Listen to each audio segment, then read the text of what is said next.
of what it was like in the Gulag. You don't know what I'm talking about, yeah? I haven't looked at that one, Mike. No, just at the Gulag Archipelago, but not that one. It's a much shorter fucking book now. I must fucking look it up again. But Jesus Christ, the shit they got up to in the Gulags, fucking hell, it was a very, very tough existence, and I find it fascinating that the kind of rules that they were playing by in the Gulags were enforced by the prisoners themselves. You know, if I'm a good little prisoner, I get a privilege or two. It was a kind of what's the word? Like a cyclical way. It was a fascinating way that they used to keep the rules. But normally you'd expect the prisoners to break the rules. But whatever it was about the conditions and the authoritarianism within the system itself, fuck me, it's an interesting read. I must get a link onto you. Yeah, cheers. And it reminds me of that whole, was it like, I don't know, Stockholm syndrome, where people are captive by someone and they start falling in love with them almost. And I saw a meme going around there recently on X talking about Joseph Stalin. Apparently he walked into a meeting once with a chicken and plucked all the feathers off the thing and left it on the ground wriggling around in pain and stuff. And then he pulled out a handful of food and the chicken came over and started eating out of his hand. And he said something like, you'll find that human beings are the same. So that's what you're dealing with. They actually imprison you to the point where you're actually happy to be in the prison, and that's actually ties into what we're going to talk about today. That's why we've all sleepwalked into this globalist trap, I think, because we've been living in this comfortable, they're building this comfortable prison around us. So while we were watching the football or watching the brain dead TV or doing this other shit or wrapped up in our own personal problems, this globalist movement has been building up this prison around us. And people don't even know that they're in the prison. It's like a scene in The Matrix, where I put it in the book, where Neo's walking down the street with Morpheus, and Morpheus is explaining to him that a lot of people don't want to be freed from the system and so on. They're brainwashed, and we have to treat them as the enemy, kind of. Yeah, exactly right too. Very interesting to hear that as well. We've the term "comfortably numb" springs to mind.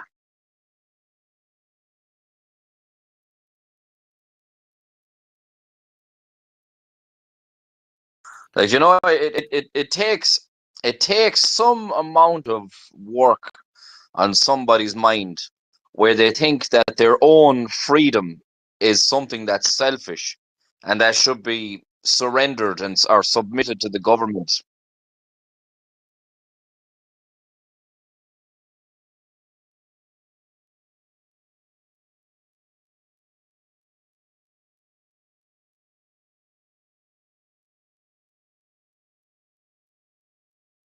Yeah, it sounds good to me. Yeah, all good. So wherever you want to start, all good.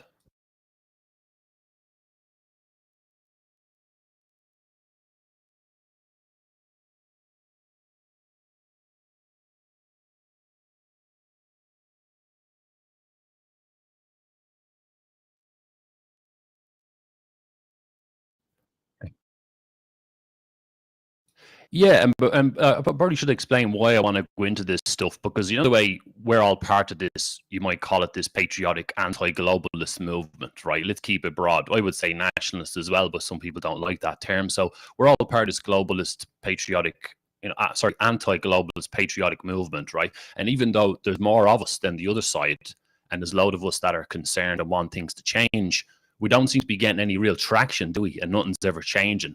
And I think that's because of we're not very well organized. I don't just mean in terms of political parties, in terms of efficiency and our attitudes. There's too much divergence of opinions. And the stuff I put in the list that I said I wanted to talk to you about, Gavin, was or discuss in front of people, where all these things that I mentioned, you can see, people can see them in the post. A lot of these things actually hurt us. They actually stop us from being more efficient and derailing this globalist system, which is why I wanted to talk about them, if that makes sense. But the first one is, so I've dealt with this a lot myself, people accusing me of not being a nationalist because I don't put a lot of emphasis on the United Ireland issue. And this is obviously part of our history, and it goes back to, the Irish, the War of Independence, the Anglo-Irish Treaty, the Civil War, and obviously the history of the North and all that. So it's a big old issue, and it's been part of furniture in Ireland. Now, I like the idea of United Ireland. I think it's a nice idea, but it's not something we can deal with. We can handle probably right now. We can't even control what's going on in the Republic. We can't even control. We're run riddled by Marxism in the country. You know, we have all these problems to solve, and obviously mass immigration is the top one. So United Ireland, for me personally, is down the list. Doesn't mean I don't care. It's not shouldn't be our priority right now. So I think that can be a problem, because then you end up getting a split, particularly members of the Republican movement, because they're a bit more hardline and a lot of them are brainwashed in Marxism. They will tell you that you're not a true nationalist if you don't believe in United Ireland. I'm not bringing this up because it's personal to me. I couldn't give a shit what people think. It's not like that. It's that I think that this can be problematic because it affects our definition of nationalism. So what I think is important is the idea that nationalism means you say we are a separate country from the international. We decide our own fate. We have a culture to protect.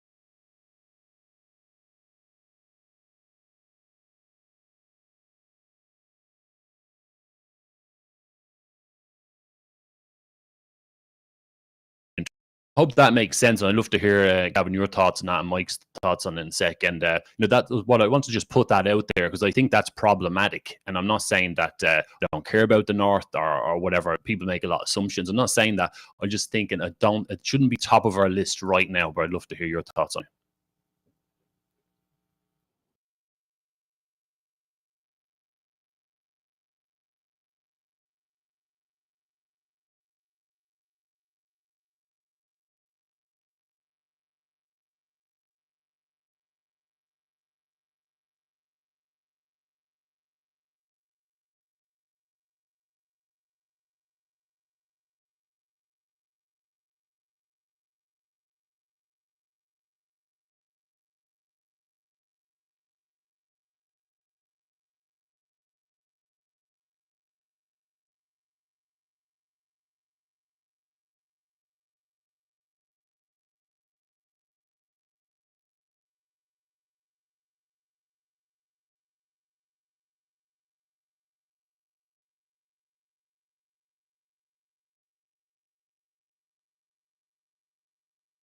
Well, I think it's, I find we're in a situation today where it's almost like there's a triage. You know, we've so many problems that you have to rank them with respect to how much of a threat they pose to us.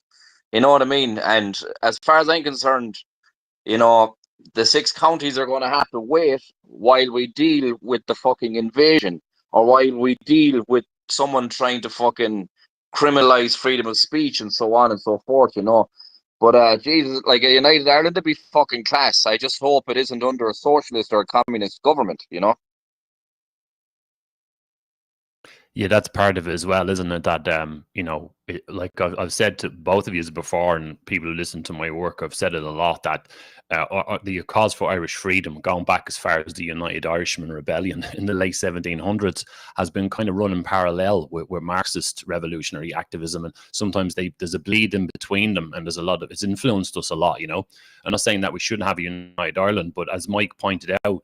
And the reason why the Marxist camp want no borders is because they don't want any borders. They don't believe in the idea of countries existing at all. They want the socialist federation of the world. And we've seen that they break down cultures and everything that they do to drag us all into this. So, and actually had it in the book. I had a quote from Richard Boyd Barrett, one of our lovely cult members in Ireland, who said, he actually said it to RT News in an article, I think. He said that the idea, quote, the idea of a united Ireland is very much on the cards, but a new type of Ireland. That's paraphrasing what he said. So, you know, I'm not saying everyone who wants a united Ireland is Marxist by nature, but I don't think it's any coincidence that a lot of Republicans are the ones who push for that the most. And the minute you say you don't go along with them, out comes the aggression and stuff like that. And it confuses people, you know, because then we're trying to define what nationalism is again. So that's why I agree with both what you are saying and Mike as well. Exactly agree what you said, that we have to prioritize, and just because we're putting something on the back burner doesn't mean that it's off the table completely. But that's that, I suppose.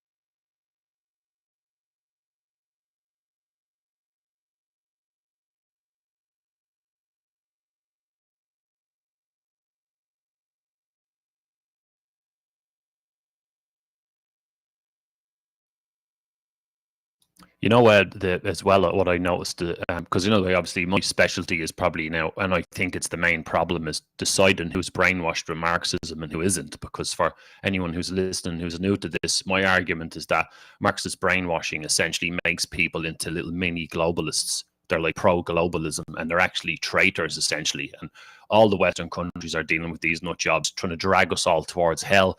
We're all trying to escape. So I kind of judge people based on how whether they're brainwashed or not with this stuff, And interestingly, when, like I said before in space, when I was younger, I was all for the IRA. I grew up in Tallaght in Dublin. I thought the IRA were cool. I bought into all the propaganda and all this stuff. But you get older and you start seeing the nuance of things, and we know they definitely swung Marxist for a period. And interestingly, most of the time when I talk to someone from the north who was on the nationalist side, the Catholic side, most of the time they're showing me some signs of Marxist brainwashing, which I find quite interesting.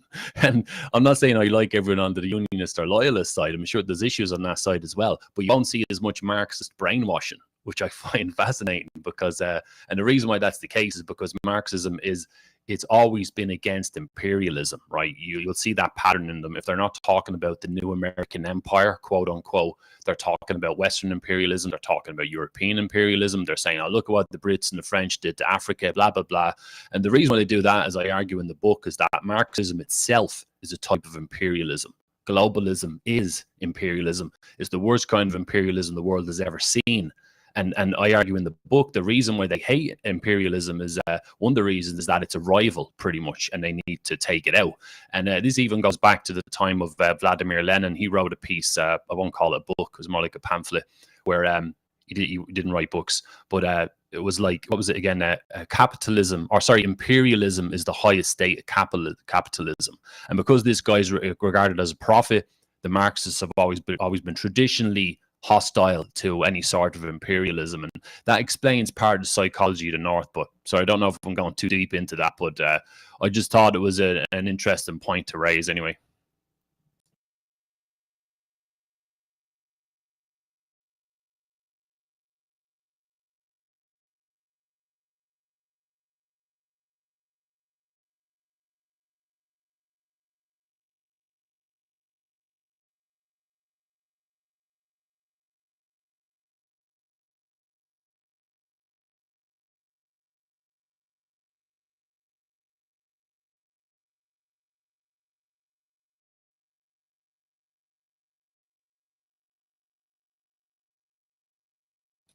Brilliant question, brilliant point, Gavin. I mentioned them in the book, and again, like I always say, I think detoxifying Marxism is the priority for us. But yeah, James Connolly, I think he was a good man with good intentions, back in those days, people were they wanted meaning in their lives. Think conditions weren't good. He was raised in Scotland by his Irish parents, and he came to Ireland. And the late 1800s, him and Jim Larkin were two of the key figures who started to create socialist groups and so on. Then there was the Dublin lockout in 1913 and so on, and we know he died after 1916 rising. So in that period of just over 20 years, I think 25 years, he was in Ireland, or a bit less, sorry. But he I think he had good intentions, and it was natural in those days. People were trying to find a way out of the situation they were in, right? It was normal for people to look towards socialism. But as I say in the book, he didn't realize what he was getting into. He didn't realize how socialism would work in practice. So, there's a saying, the road to hell is paved with good intentions. And I think that Connolly probably meant well, but you also have to hold him responsible for bringing socialism into the country as well. So he's an interesting one. A person can do damage by being clumsy as well as doing it on purpose. They're two different approaches, but they produce damage in the end. And I think I wouldn't say he was malicious. He didn't quite understand. He had a certain vision for how socialism would work in Ireland with a kind of nationalistic slant. But as I argue, the minute you joined that movement, particularly in that period, Ireland would have become inevitably swept away in international communism, whether Connolly liked it or not. Because with Marxism, there's always another Marxist who comes after. There's another one more extreme and more dedicated to the cause. And I think that, maybe he had good intentions, but I think ultimately he was mistaken.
That's a big. Sorry, Mike. Before I go to the mic, there, that's a big issue, and it's actually what I talk about in the book. That Marxism came along at a certain time in history, and as a rival to the old empires. And unfortunately, and this might melt people's brains, but we're a lot more brainwashed from Marxism in Ireland than we think, and it kind of swept in there. You had the French Revolution and United Irishmen Rebellion were the same time period. You had the 1916 Rising and the Bolshevik Revolution in Russia. The two events that year were very close together. So, the pattern of the spread of the ideology in the world meant that, yeah, of course, I believe we should have, Ireland should be for the Irish and we should govern our own country. But Marxism is very good at coming in and pretending that it's helping you and saying that you can have your freedom and liberation, but there's a catch. You can have your freedom and liberation, but it's really freedom and liberation to be Marxist and to join the Marxist cult. And since we got our freedom from Britain in the Anglo-Irish Treaty in 1921 and the aftermath and so on, we have progressively started to move towards internationalism, over the decades. And when we start to get involved with the European Union, then we start to lose sovereignty again. But it's a big, huge issue, but it's very important. And again, like we were saying, someone can have good intentions and they maybe had the right idea at the time. But, back then, James Connolly had no idea what socialism would lead to. He had no idea about the economic impacts, or the Bolshevik Revolution happened after he died, so he'd no idea what he was supporting. And we have to give him credit and also understanding for the era he was in. Yeah, just to say it was all right. Like back then with Connolly, like with that whole socialist crew back then, like socialism was the new kid on the block at the end of the day. It had just been fucking written by that other cocksucker in 1848, and it was only coming around. So they really did. And at the end of the day, the Communist Manifesto was basically a roadmap to prosperity, and people believed it. So I can kind of forgive him for that because, we hadn't ran the fucking experiment. But in 2024, there, in my mind, there is no reason in the world to think that socialism is anything but slavery. But back then, again, because it was so new, it was this shiny new fucking solution to the problem of poverty, So at the end of the day, they thought they were doing the right thing. But again, in 2024, no, thank you.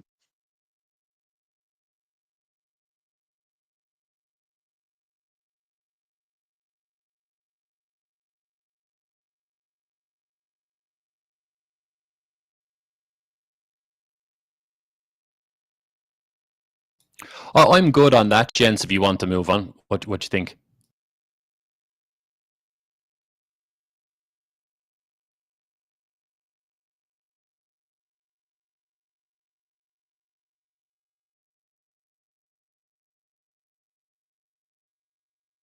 Yeah, I think this is another one because I actually only had the brainwave of calling them problems when I sent you the revised list, because you look at the problems 1 to 5, these are all different things that I think are hampering us. And there's probably more, but those are the ones I just thought of recently.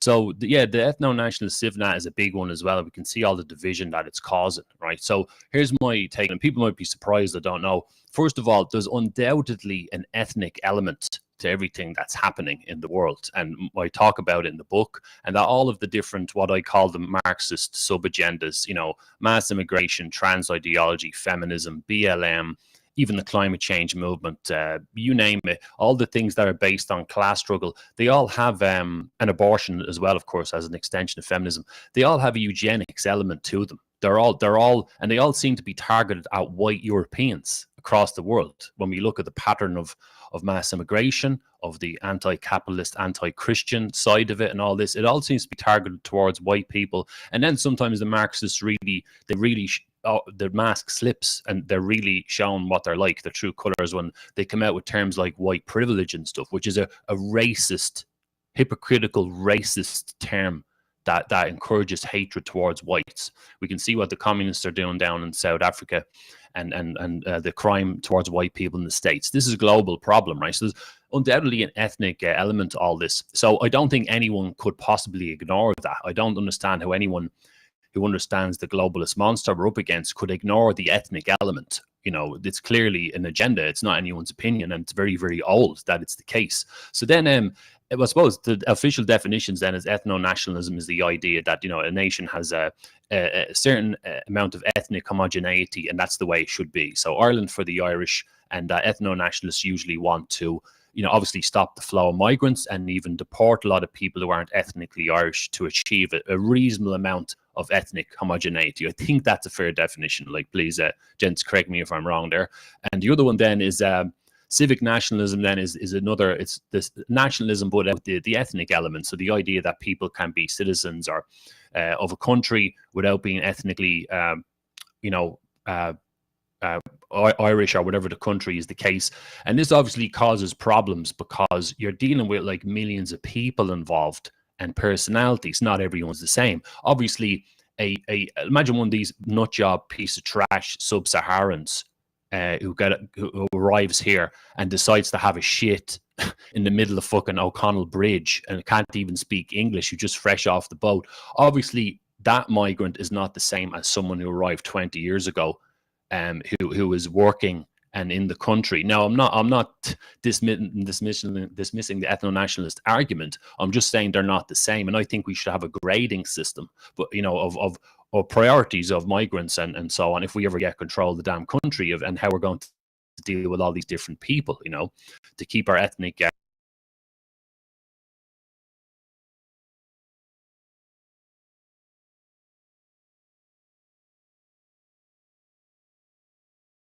amongst ourselves. They're happy to sit back and laugh. And some of those fuck ups are listening to me talk right now in this space. And they love to see these divisions happen and will fan the flames. They'll send people DMs or whatever and use all the tactics. He said this about you and blah, blah, blah. And drum up the drama and create these divisions because it weakens the movement. So I don't think this is unresolvable. I just think that the different parties involved need to upgrade their attitudes. So, imagine you had a choice between saying, imagine there's an ethno-nationalist person who says, I think Ireland for the Irish 100%. I want us to achieve 98% Irish in the Republic within the next 5 years. And if no one else agrees with that, they can fuck off.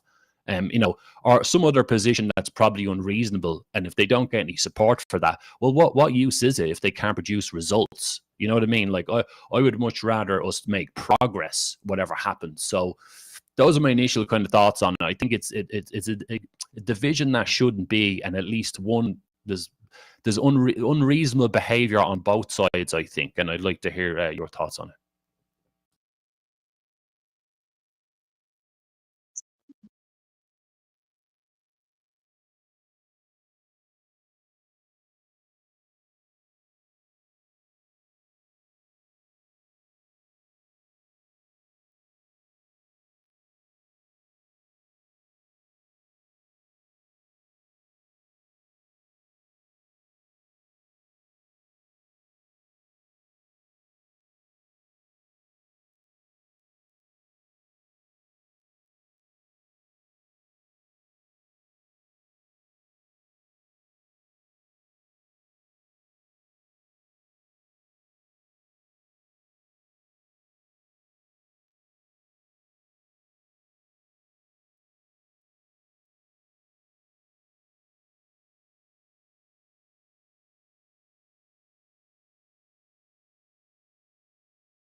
Very interesting thoughts too.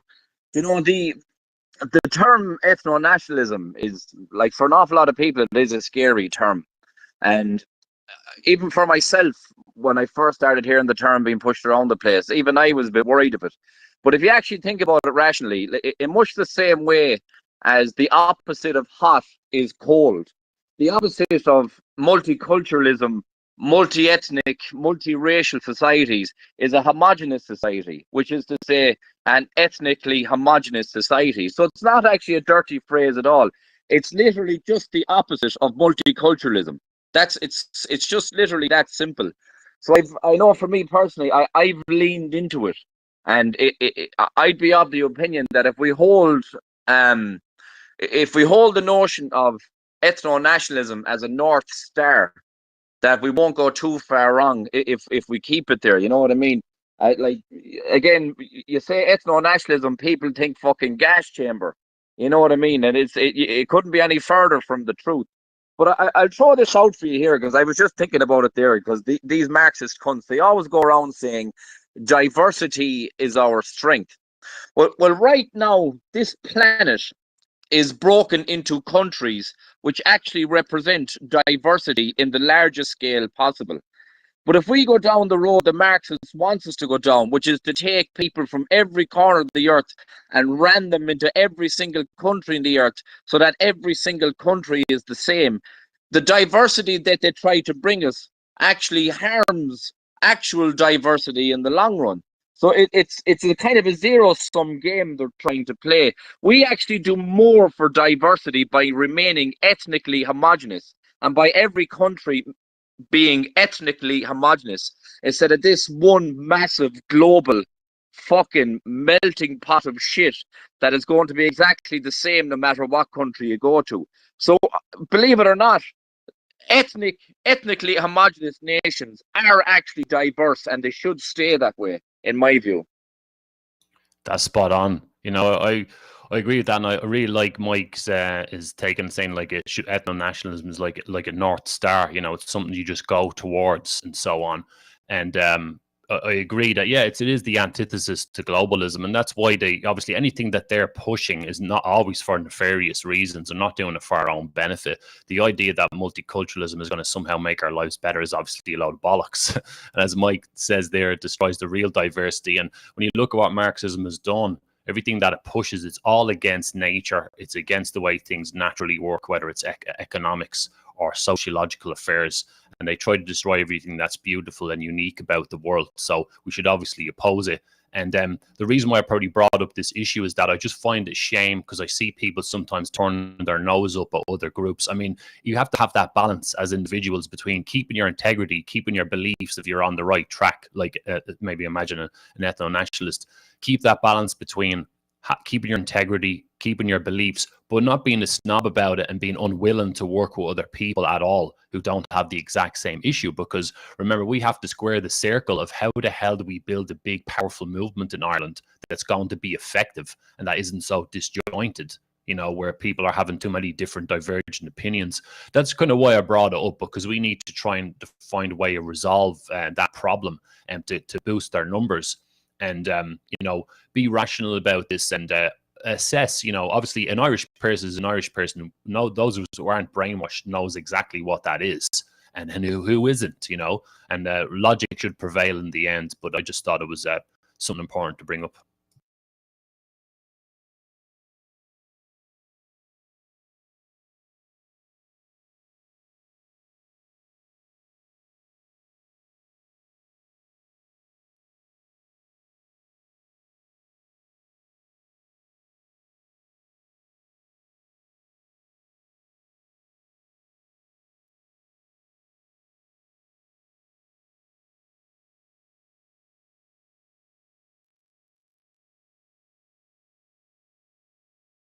You know, that's a problem, and I don't want people to take this the wrong way. Like, I am Irish and I've traveled around quite a bit, and I think it's good for us to learn how to, you know, be honest about our own tendencies and stuff. And we have to admit we've got a lot of great attributes in Ireland, and I think we punch way above our weight when it comes to personality.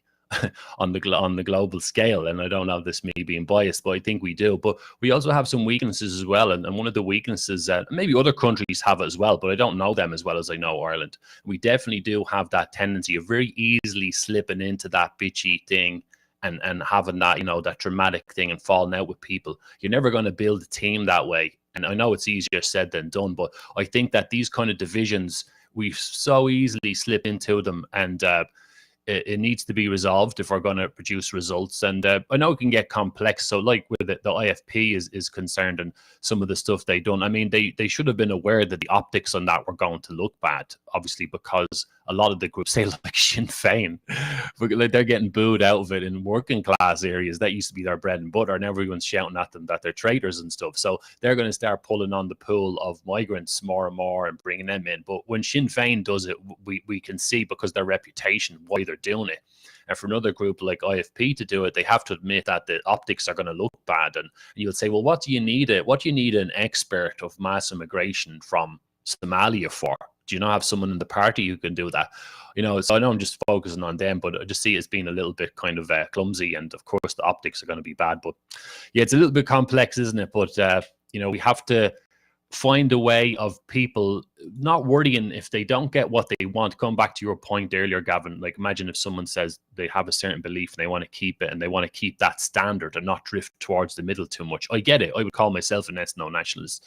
But at the same time, there's nothing wrong with being a little bit flexible in the short term, perhaps, and lightening up on what you want, and then getting involved, trying to make things happen, and then later try to push towards what would be better. You know, that's one way you're looking at as well. Maybe you'd make it a bit more ground in the short term. So, you know, who knows?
Oh, actually, I was thinking of going to Mike. I was wanting Mike to go next anyway. But you know, everything you said is I understand the position, because I suppose before I pass the mic quickly, it's like the idea of you have an ideological purity and say we want to be, you know, push towards the ethno-nationalist thing as strong as you can, that you're a bit more immovable, and arguably groups are a bit more trustworthy. So yeah, I absolutely would agree with that. I think that's a good idea, and you know, that I agree with what Mike was saying as well. This should be like something we push towards. Sorry, Mike.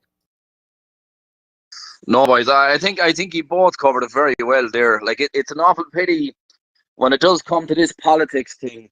Like nobody has better solutions to the problems we're facing than the individual speaking himself. You know what I mean?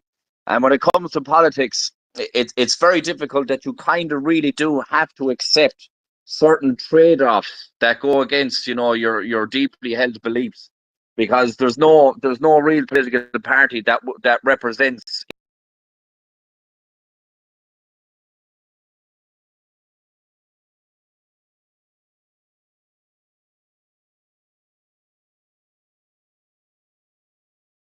a fucking Somalian giving lectures about mass immigration. But it's sometimes this shit it fucking would infuriate you.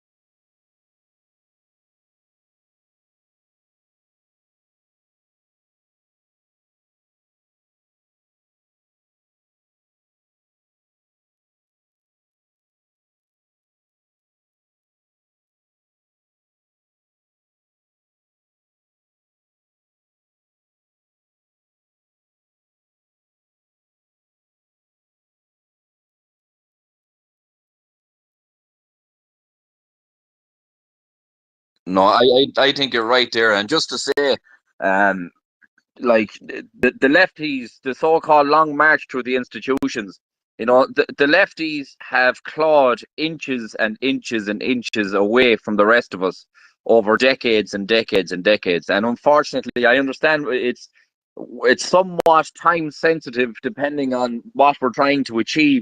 But we need to do exactly the same thing in reverse. We literally need to claw back all those institutions. We need to claw back the culture. And again, I've said it a million times. We are the cool kids in class now. You know, we are the fucking. We're the Zach Morris from fucking Saved by the Bell. We're the cool cunts. Nationalism is fucking cool. You know what I mean? Not fucking this communist shit where you're basically depending on the tit of the government to suck on. You know, it's fucking disgusting to think that these people want to create a nation of dependence, whereas we want to create a nation of free, responsible people. So we are the cool kids in class, you know.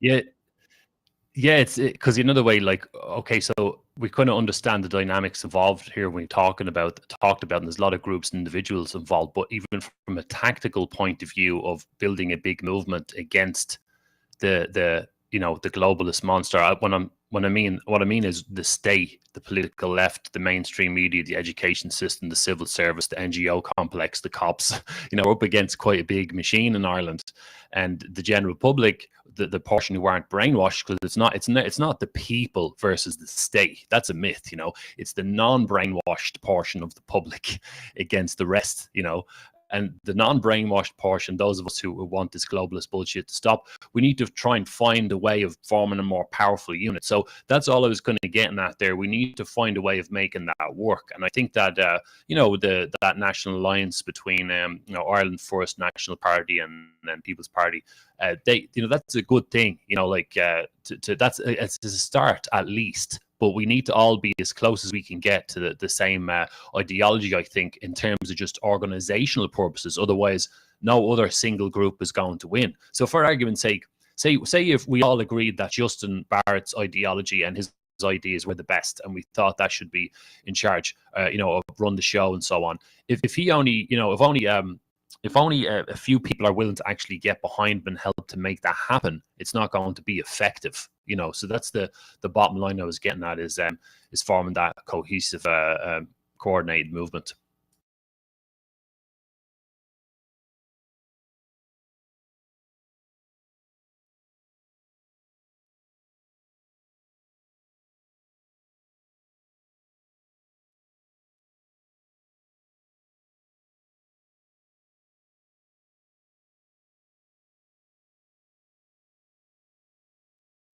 That rings a bell. Sorry, remind me there.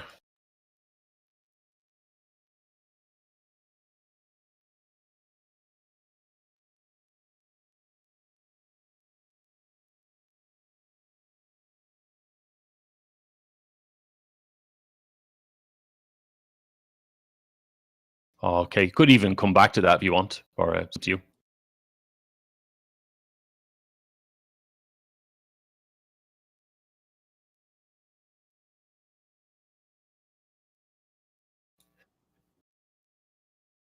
Yeah. Oh, sorry, Evelyn. I just saw that post there. Yeah, the one Gavin's talking about. I'll read that when I get a chance. Maybe when Mike comes in, I'll try and read that quickly. But so with the JQ thing, yeah, I put out a video about this week, right, on TikTok, and just for a laugh. I use TikTok for a laugh, and I always get some interesting comments back. And so I call it the Jew trap, right? Because for years, up to about 7 years ago, I used to, because I talked about my kind of background before. I used to dig into all sorts of different types of New World Order and globalist stuff, conspiracy stuff, Zionist stuff as well, obviously, as part of that. And I looked into all this stuff for quite a few years. And I used to think it was very important to say that, it's all about the Jews. The Jews are behind everything. And I focused mainly on that. And I spent a few years thinking that way. But the reason why I think it actually works against us, right? Now, before I continue, sorry, usually people send me DMs or emails and saying, how did you know this? Or did you know this? Or have you read that? Or have you seen this? Or did you know that there's a Jew running this company? Or did you know about this or that? I'd be very surprised, and this is not my ego talking, I'd be very surprised if there's somebody can throw at me about this subject that I haven't heard.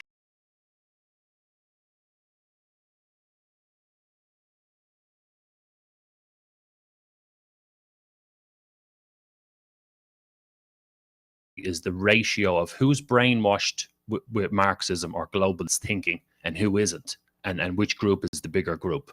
We need to get as many people as possible over to nationalism as we can. That's the way out of this, to get people passionate about nationalism, and that's how we get our sovereignty back and get out of this mess, where we can actually outnumber the Marxists by weight of numbers, and that includes the facets of the state, because it's all connected to the same movement. It's all the same globalist Marxist movement. So I think the Zio Jewish thing can be a problem, because people are always projecting blame. And, we have more of a problem with Marxist brainwashing in Ireland than people realize. And why I'm against this habit of blaming other groups, whether it's the international bankers or the Jews or Zionism, is because people aren't looking at themselves and their own behavior enough, and detoxing this from our society. And I'd like to point out as well that in the States, the population of Jewish people in the States, in America, is 2.7%, right? In Ireland, I don't know what it is. It must be way below 1%, right? If that. I don't know what the figure is, but even say it's 1%, right? What does that mean? Like, when you look at, say, all of the people in Ireland who have supported globalism in one way or another, whether they're socialists, feminists, vegans, climate change activists, anti-racists, political left, and they're all just overtly Marxist. There's people in the general public brainwashed with this shit as well. The vast majority, way over 90%, are not Jewish, and all of them are responsible for creating the situation that we're in today. So I think it breaks down to the whole thing of, if you look at like a con man and the mark or the victim, who do you blame more for the victim being conned? If it is true that all the Jews are waking up every morning trying to manipulate other people, who do you blame more? And I think that we should take responsibility for the situation we are in instead of projecting blame. Because the minute you start projecting blame, you're not really focusing on the culture, and people in Ireland are more brainwashed than they think, and they're never going to fix that problem if they don't take responsibility for themselves. So from a technical point of view, the group responsible for bringing Ireland, letting it deteriorate to the situation we're in today, is Irish people technically, and I think it's a bad habit to put blame on other groups, which is why I brought up that point.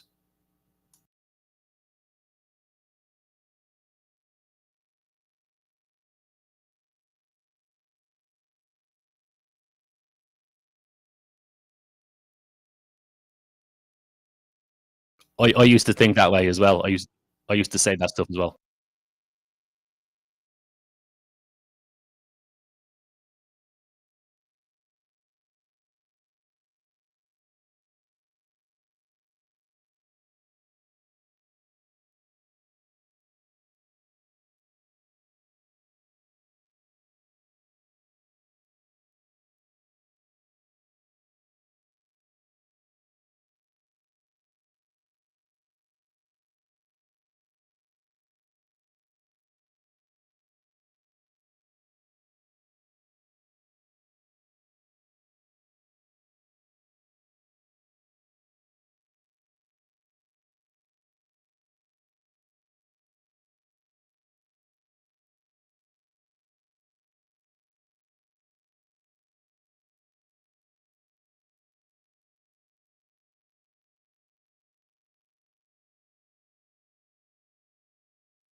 Oh yeah, and like I was saying, I'm aware of everything you said, and actually, we can get into the juicier stuff a little bit later, like what happened with World War II, and also, Marxism comes from Talmudic Judaism or Zionism, right? It's based on the idea that the Jews are special, and that we, the Gentiles, the Goyim, are kind of like we're the leftovers when humanity was created, right?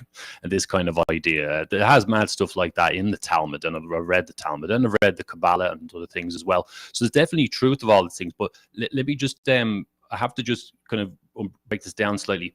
It's still a logical fallacy to say that, okay, so there might be people like these behind those movements. Remember that they need someone to go along with their plans to make them work. And like you said, because the population is so small, my argument is that we've walked into this trap with our own gullibility and our own ignorance. And Marxism essentially is a form of brainwashing to make people go along with this. No one forced people in Ireland to go along with Marxism. I suppose, see, that wouldn't even make sense what I just said, because people can't even see that Marxism is the real problem. So I'm still going to spot here, but it's tricky. But what I'm trying to say is everything that you said, regardless of what they've done, which I've never denied, I just don't emphasize it. Regardless of what they've done, and there's undoubtedly a problem with these personality types within the whole community of people in the world who call themselves Jewish. And you're right, they're not all the same. There's undoubtedly a problem within that group of these personality types. And like you said, Marx, his real name is Moses Marx Mordecai Levi. He came from a long history of rabbis. Lenin was a quarter Jewish. Trotsky was 100% Jewish. The Frankfurt School were Jewish, and so on. And there's loads of examples of what we're talking about. But it doesn't change the fact that mostly the people responsible for Ireland and what turned into the state it's in are the Irish people. As Mike said, Mike put the estimate at 2.5 million. 500,000 of lefties in Ireland, kind of part of the same movement. I actually think it's higher because the brainwashing is more rampant than people think. So regardless, what I'm trying to say is, regardless of what you've said, Gavin, it doesn't change the fact that we in the West are responsible for what's happened because we've allowed it to happen. You know,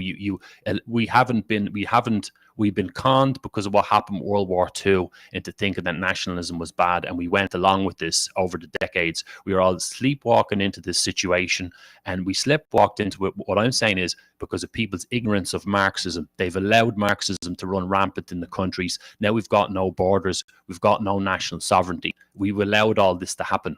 And it's happened because of people's ignorance of Marxism. And the Jews are providing a convenient scapegoat for everybody, you know, but by saying that someone else is to blame for the situation they're in. So we've always had controlling weirdo types in the world, and we could put Jews like that in the same category.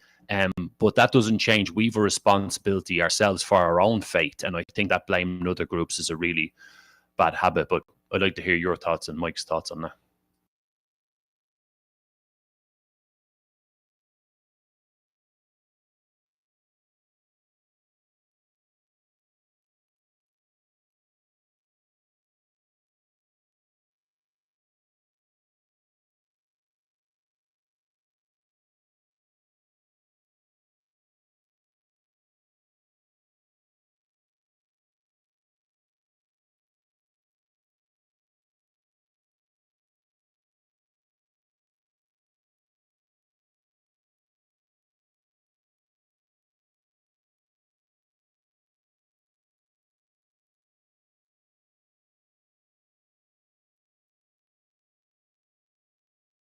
Yeah.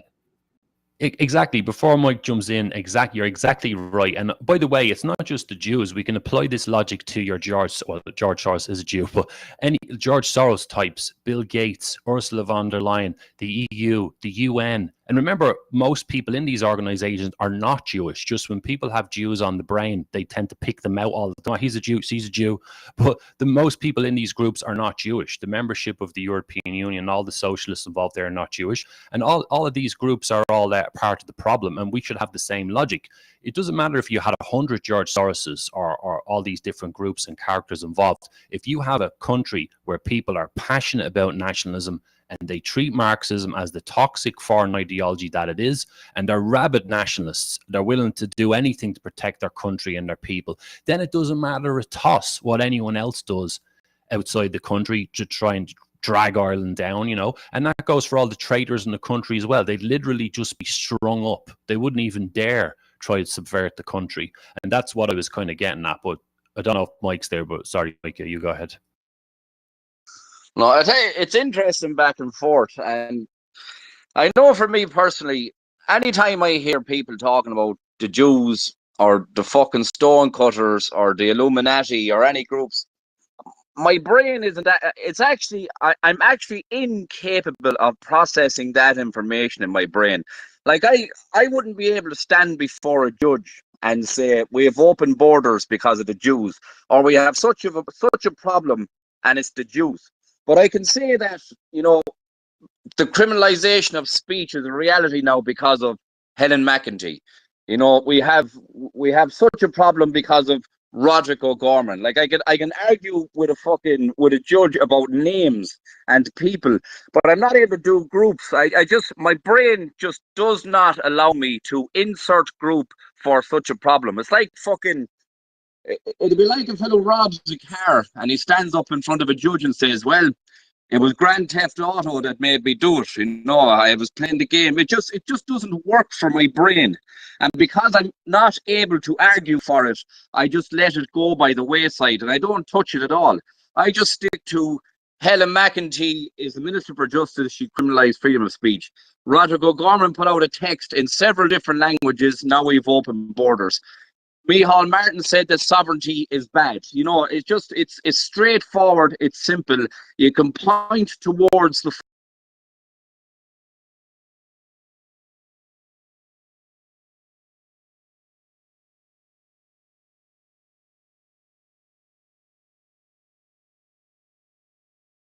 cutter or a fucking or a whatever them other creepy fucking things are. My brain just doesn't let me do it, so I just stay away from it. That's me personally. Yeah, you know, it's interesting, isn't it? And as well, like not all groups are the same. So, like I said, I'm blow my own trumpet here. I'll go toe to toe with anyone in this space or listening about the history of the Jews in the background. I know about the Freemasons and all that, you know, how it's pretty much Judaism for the Goyim, apparently. I know all about the Luciferian connection, Zebediah Zevi, 1666, the Antichrist. You know, if you want to go back as far as what happened with Jesus and then further back in time, you could go cross-eyed and then talking about it. And then there's the whole Khazarian theory as well, you know, and the Ashkenazi Sephardic Jews. I've been through all that for years, but I also know that today in the world, not all Jewish people are, there's divisions within them, right? So some of them will be more conservative and more right-wing in their thinking. Others will be full-on Marxists and so on. And they're the ones you tend to notice as well. You look at the Irish population, right? There's a big difference between a Mike Connell, right, who is Irish and's got an Irish accent, compared to a rabid Marxist nut job who will have an Irish accent and all, but they're totally different within the same group, you know. So I think that's the way it is with the Jews as well as a move, as a group. It's such a huge group of people, and they're not all the same. You've got, you know, Orthodox Jews, you've got the Ashkenazi Sephardic divide, you've got right and left wing, and so on. But there's undoubtedly a problem within that group. A disproportionate amount of people who've supported these revolutionary ideologies. And by the way, and in case people are doubting whether or not to trust me or not here, I'll give you a few tidbits. The oppressor versus oppressed principle comes from, it's connected in with the Talmud, right? But also, if you notice, which group in the world have claimed to be oppressed more than any other, going back in history? Well, the Jews have. They've been talking about being oppressed for hundreds of years. When we look at the history books, it shows they've actually been kicked out of a lot of countries, apparently, for causing trouble. So I'm just trying to offer that as kind of an olive branch for anyone who's determined to think I'm some sort of a subverter or something, or I'm brainwashed. No, I'm not fucking brainwashed. You are brainwashed. You're too narrow-minded, and you're missing the forest for the trees here. I'm not denying there's a problem with that group, but you can't get into the habit.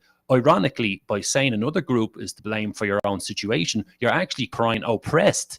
So you're actually playing into the, you're pretty much saying, we are weak. We can't think. 2% of the population can't control our thoughts, and it's all their fault because they brainwash us. It's ludicrous. You know, you have to take responsibility for what's happening yourselves. And as Gavin was saying earlier, people have been calling me like a closet Zionist all week, for God's sake, you know. It's just, I used to think that way as well. And when people get into that mindset, they think, one person actually said it. They actually said, I can't believe a guy, you know, who's written a book and who thinks he's intelligent or whatever, intelligent guy, hasn't spotted the difference. So what is he hiding?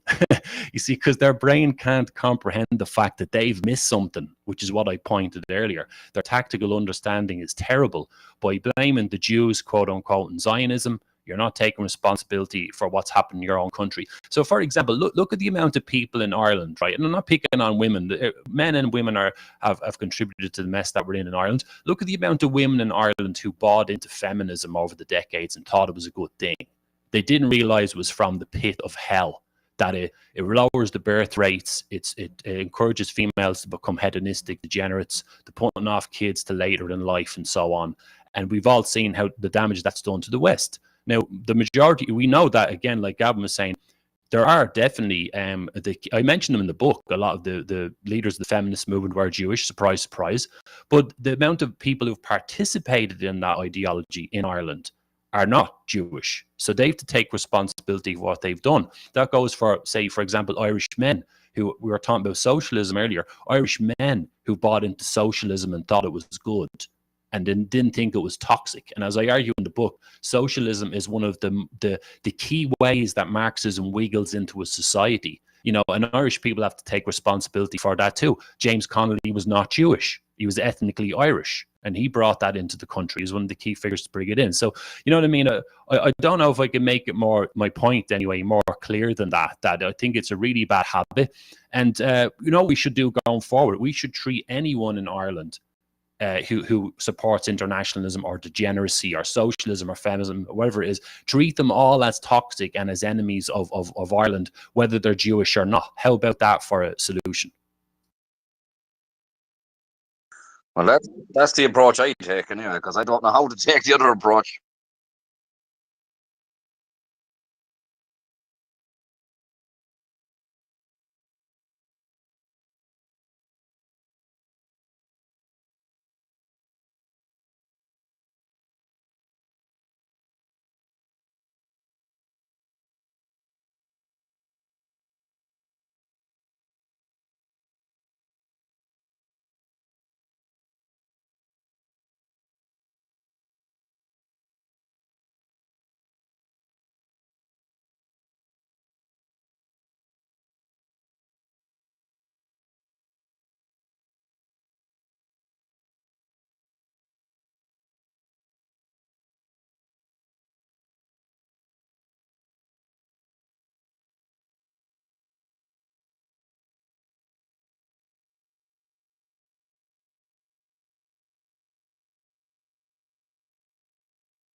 Yeah, there's some truth to that actually, and I don't know if you.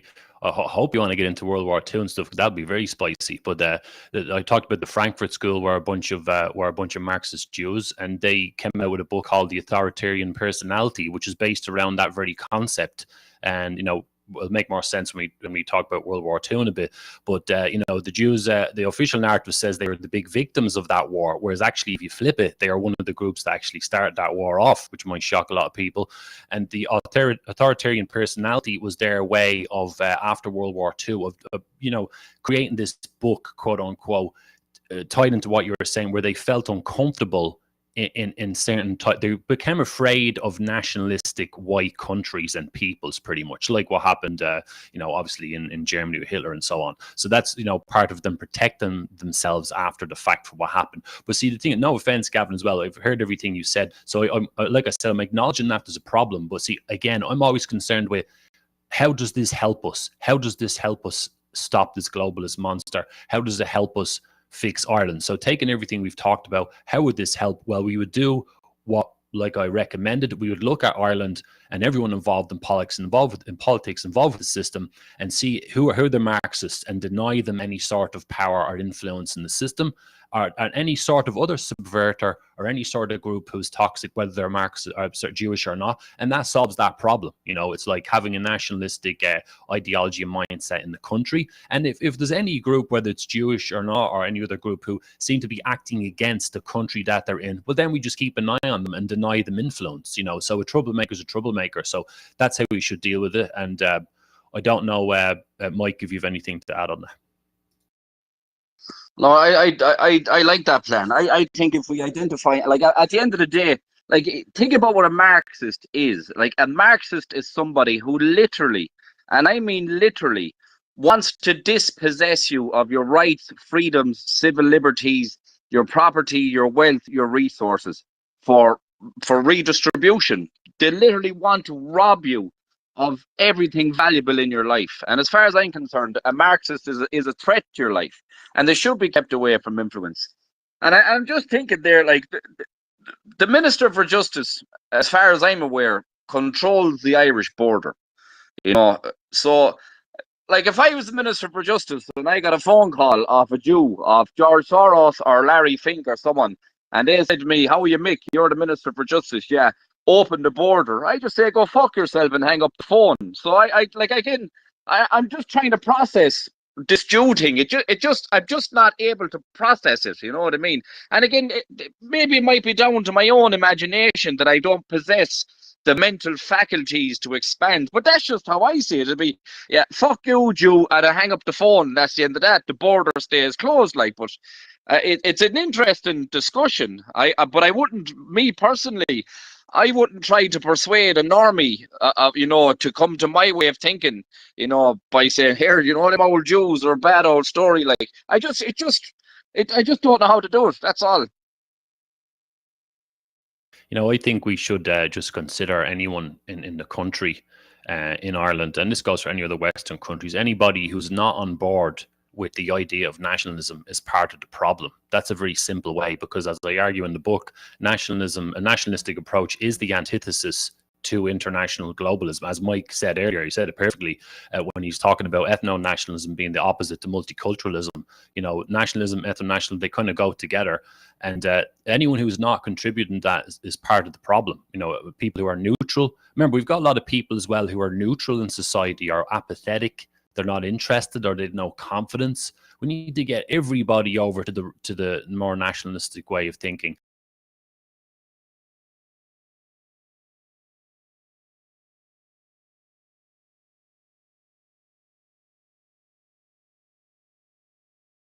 Myself, and I think when you get into any sort of a habit like that, it triggers off that that tendency to blame other groups constantly. And I think it's counterproductive. I know we're redoing to death here, but I think it's really counterproductive, and I advise against it. And actually, I know not everyone wants to read the book, but if people just got stuck into that book, or even got into James Lindsay's work or something or whatever, I don't care how people do it, as long as they understand that Marxism is the only thing we need to be focusing on and that's going to get us out of this mess. And before I finish, actually, one of the problem I deal with as well, I actually had a host say this to me recently in an interview. I know they just read the synopsis of the book and my bio. No, they didn't read the book. And I've interviewed people myself. That's how I started doing interviews. You can't read through a 600-page monster for one guest, right? Life doesn't work that way unless you're a robot or something.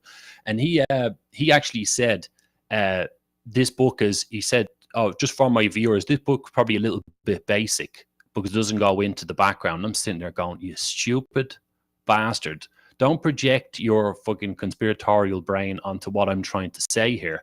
Because some people think that it's more intelligent for us to look at the source of these problems and the history and who started the trouble and so on. No, that's not the issue here. The issue here is who's gone along with the brainwashing. That's the problem, and that's Ireland's problem. Who's gone along with this brainwashing and who's afraid to call themselves a nationalist? That's the real issue, and that's the problem that we have to fix, and we'll get out of this mess. And I find that it's a tragedy that people think. Actually, I had the editor of the Light newspaper in the UK.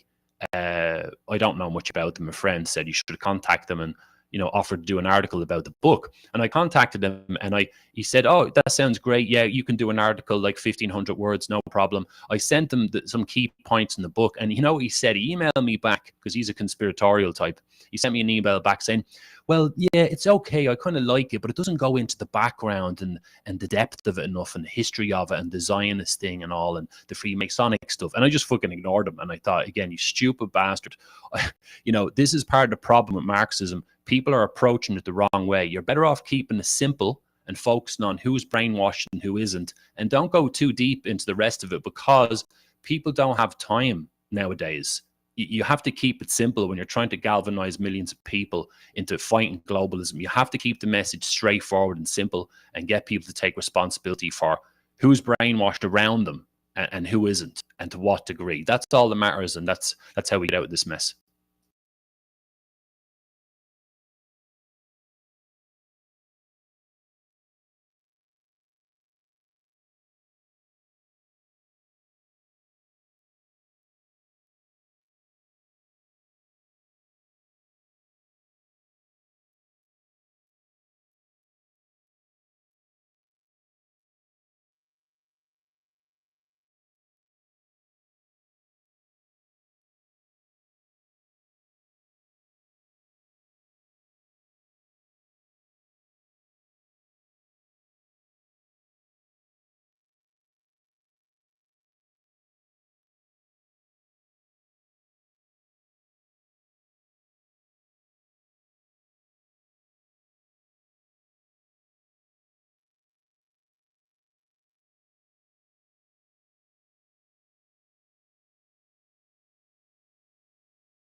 I I love that word spurg. I swear to it always catches me off guard. But yeah, could you imagine knocking on the doors? Like what do you call them religious cunts, the Mormons? Have you heard the good news? And you're knocking on the door. Have you heard about the bad Jews? But here, again, for me, this stuff is way over my head personally. I'm quite happy to stick on the old straight and narrow path of you're a Marxist, which means you're a murdering, perverted fucking thief, and I don't want you near me. That's me. That's what I was made for. I don't have this Dunning Kruger shite where I talk about things I don't know about. So I leave that Jew shit to people who know about it. It's definitely not my fucking. It's not my angle of approach anyway. I'm actually going to go canvassing for the Mike Connell party, and I'm going to tell people door to door, face to face, and say, listen, Mike said it's the Jews, definitely 100%.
Yeah.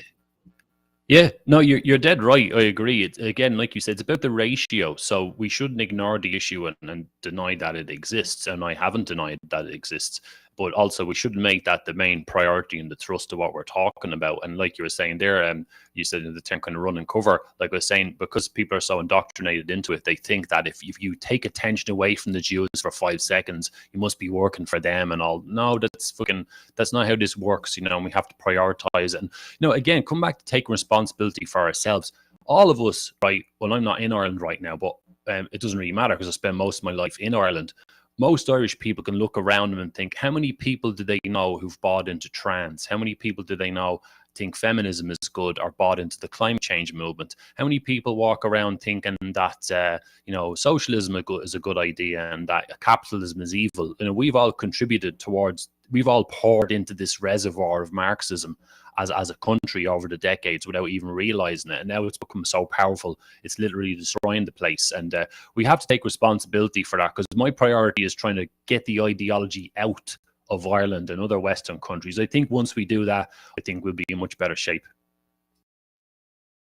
Here, just to throw it out there, actually, I was only thinking about him there. That cocksucker Alan Shatter he's one of these guys as well who does not shut the fuck up about the war over the Middle East, and he also believes in the criminalization of free speech. And I'm also of the opinion that nobody should have more than one passport. This dual citizenship, you can't be a dual citizen of two nations because you're committing treason to one of those nations at any one time, as far as I'm concerned. And if I had my way, I'd grab Alan Shatter, I'd fuck him onto a flight and send him to the Middle East and tell him get his body armor and his fucking rifle and fight in the war that he fucking keeps fucking crying about. And maybe he can try to suppress the freedom of speech of the fucking Jews over in Israel, because we don't want his kind of fucking bullshit over here.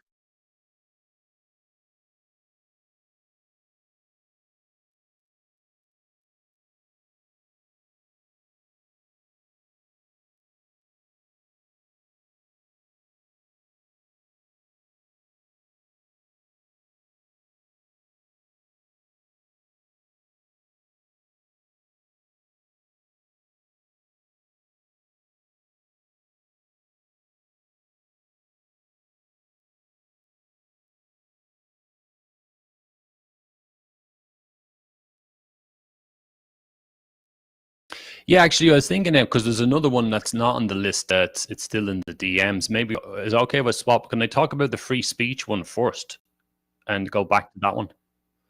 Okay, yeah, I'll do that. It'll make more sense because we can run the other one into World War II and some of the history and stuff. So the free speech thing, I've been saying this to the Americans, right? Now, I like the idea of free speech, and it's a very, it's a very old idea, and democracy and so on, and say the classical liberalism ideas, they go back into history, and I think they're benevolent for sure. They're good ideas, but you see, we're in a problem now since Marxism kind of infected the world, we'll say the 19th century to make it simple.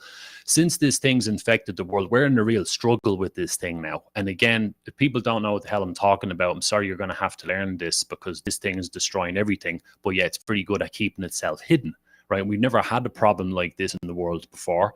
And unfortunately, they actually manipulate things to their advantage, right? So they'll manipulate the democratic system to get in power, but when they're in control, there's no more democracy. They'll manipulate free speech. They'll until they get in power, and then they're in control, like they're in control now. Then they start suppressing free speech. So they manipulate these things to their advantage. So, like I said, to go straight for the jugular here, I think we should have free speech, but no Marxism of any kind, because we have to think about rights and what's ethical and stuff. Nobody has the right to participate in a movement that's literally from the pit of hell, that's anti-humanity, and that's going to destroy everything. And that applies to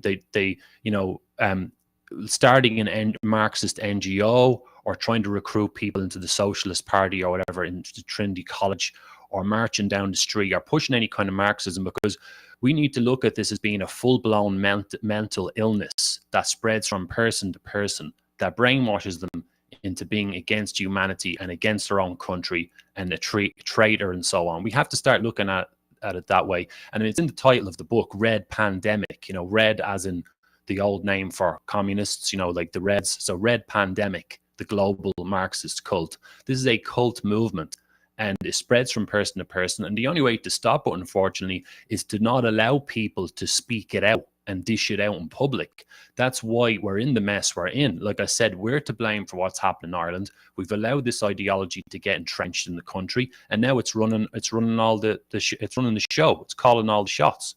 It's ideologically behind everything, from open borders to the lower birth rates, to the destruction of masculinity, the weakness of the armed forces in Western countries. You name it, it's the blame for everything, and it doesn't have any place in civilized society. So I've been trying to say this to the Americans as well. Now, like, I like the idea of free speech, but we have to always keep our intelligence engaged here. We should just repeat something like parrots, because there's a big difference between, say, an ordinary person giving their opinion on something, in the time of the Greeks when they were having debates. There's a big difference between a normal person who's not insane and indoctrinated giving their opinion on something, and a Marxist who is infected with this ideology from the pit of hell, spouting their opinions. Because as we've seen, there's a big difference between those things. And as we've seen, particularly where young people are concerned, no offense to any young people listening, where I'm talking about people in their late teens, early 20s. Some people are, take a bit longer to mature. Some people in their early 30s are still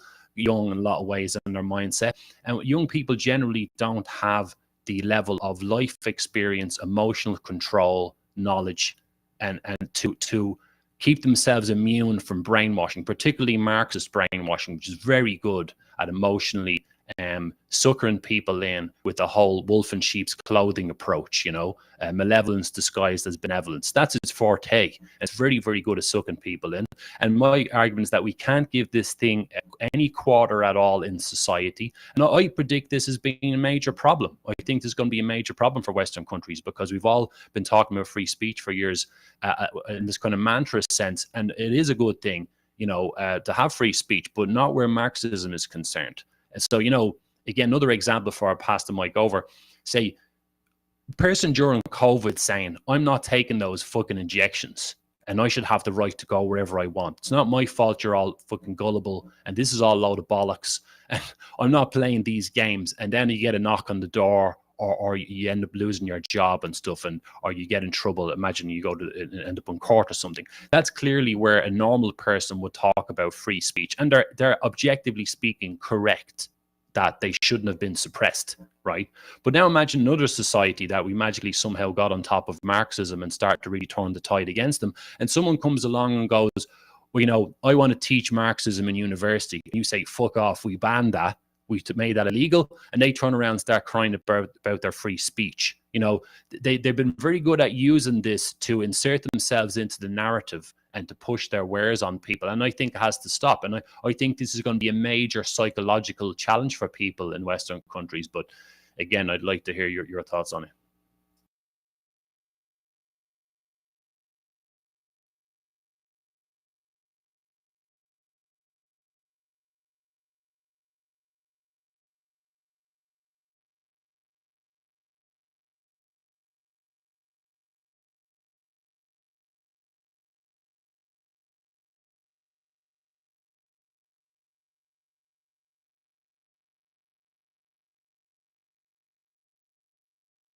Oh, I'm afraid I'm going to have to push back on this one. You know, I was just thinking there recently. I think it was only yesterday or the day before, where RTE put out some articles saying that the EU wants Ireland to fall in line with various hate crimes and things like that. And one of those things that they want to criminalize people is for rejecting the Holocaust denial. They want to send prison for believing the Holocaust didn't take place, or it wasn't as bad as it was. And and that's kind of what I hear when you say that. It's like Marxist denial, that kind of way. And maybe you're not saying that, and I suspect you aren't. And I understand the reason why you're going down the road you're going down. But I'm thinking about my own education. I didn't learn about socialism or communism. I learned tons of shite about fucking Nazis and Hitler and dates and all this fucking bullshit. But nobody is really taught about Marxism. They're not taught, but like, if people really understood from an educational perspective about socialism, and Marxism and communism and fascism, these systems of societal organization, if they really knew, if they were taught correctly what they were, I don't think we'd be in half as bad a shape as we are today. And again, it's 2024. We literally have people who think socialism is the cure to poverty and it is the pathway to heaven on earth. And I would have to assume that these people had either little to no education whatsoever. And again, you would have to be a fucking handicap. But I would rather tackle Marxism by actually telling the truth about it and comprehensively telling the truth about it. You know what I mean? As opposed to making it illegal, because it's almost kind of like a Holocaust denial angle or approach, if you know what I'm trying to say.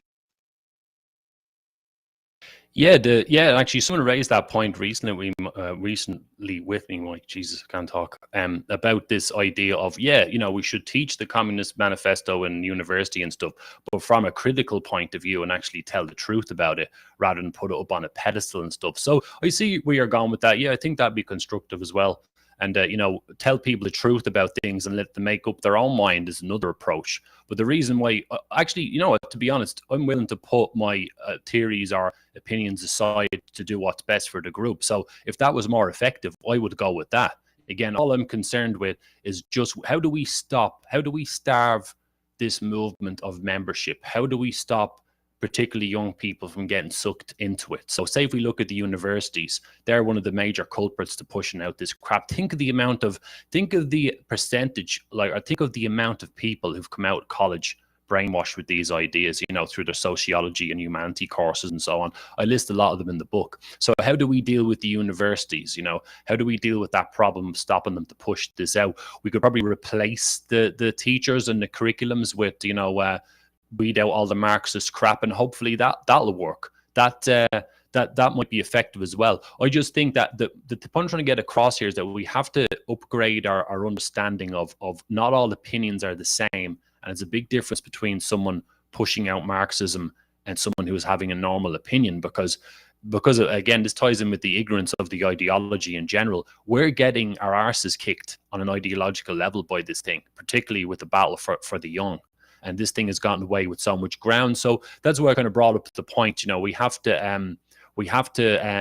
I still, even though we have difference of opinion on this, I understand what you're saying, Gavin, about being like a slippery slope. But I'm not saying it has to be a slippery slope. I just mean that people at least have to understand that Marxism is toxic and that it's got no place in society. And the whole idea of curbing the speech or curbing people's rights is a potential solution to that. Actually, there's a character that you both know of, and some of the listeners will be aware of as well, called Yuri Bezmenov, who was an expert in Soviet subversion, and he did some great interviews, and he's got his whole section in the book because he's a great man. He actually said how you stop this thing at an early stage is you curb the rights. And he said, I'm not saying you put all the gays in San Francisco in a concentration camp. He was just saying what you do is just take away their rights. People who are involved with pushing Marxism, you just stop them don't let them get into politics, don't let them set up organizations and start to damage our country. Curb the rights. And again, this isn't inhumane. You're actually saying to people and explain to them, listen, you become indoctrinated. We're not going to let you indoctrinate other people. You don't have the right to be a teacher and to push this trans stuff on kids. You don't have the right to, brainwash university students that the most important thing in their life right now is to get out and try to save Palestine, quote unquote, et cetera, et cetera. So, it's not just my opinion. It comes from other people as well. I just thought I'd put that on the table. Just to very quickly expand on what you're saying there, because there's definitely merit to what you're saying. Like, I would regard somebody who will say, Gavin put it very funny there the last day. He said, or was it you actually? But whoever it was, you were saying that like a Marxist economist will teach his kids about economics with a straight face. Like, as far as I'm concerned, if you're an economist and you're a socialist or you're a leftist of sorts, it means you failed economics as far as I'm concerned. So the teaching job shouldn't be yours because you've proven you failed fucking economics.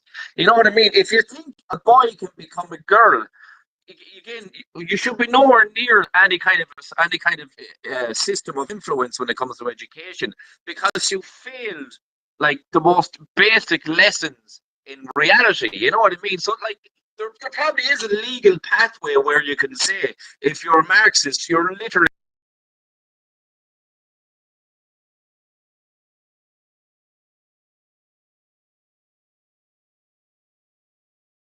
that leftism is a literal cancer of society, and socialism is where somebody wants to use the apparatus of the state to literally rob you. I mean, these concepts are pretty simple to understand. It's just up to the people who reject these concepts to fucking ostracize the cunts trying to push it. You know what I mean? Like, again, I would prefer people voluntarily came to the conclusion that, oh, there's a Marxist over there, let's break his fucking mouth. I would rather somebody naturally came to that conclusion than we say suppressing the information. But here, listen, it's a very interesting conversation. Yeah, I'm mostly concerned with what's effective, and I'm willing to put any of my theories or solutions aside for what works best. So if that worked best, brilliant. And that really is the key. Us bringing the cultural and ideological landscape back to a semblance of health and traditional family values, more nationalistic approach, keeping our ethnic homogeneity, and have those in the education system and in the public discourse, and just weed out all of the Marxist subverters.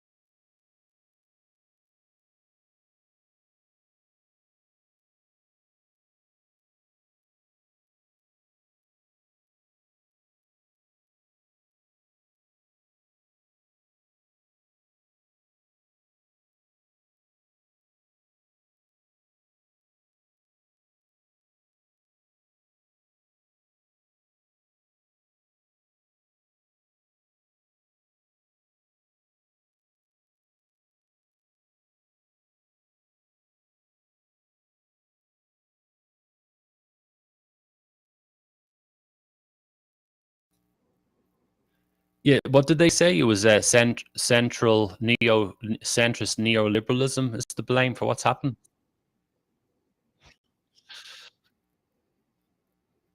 Yeah,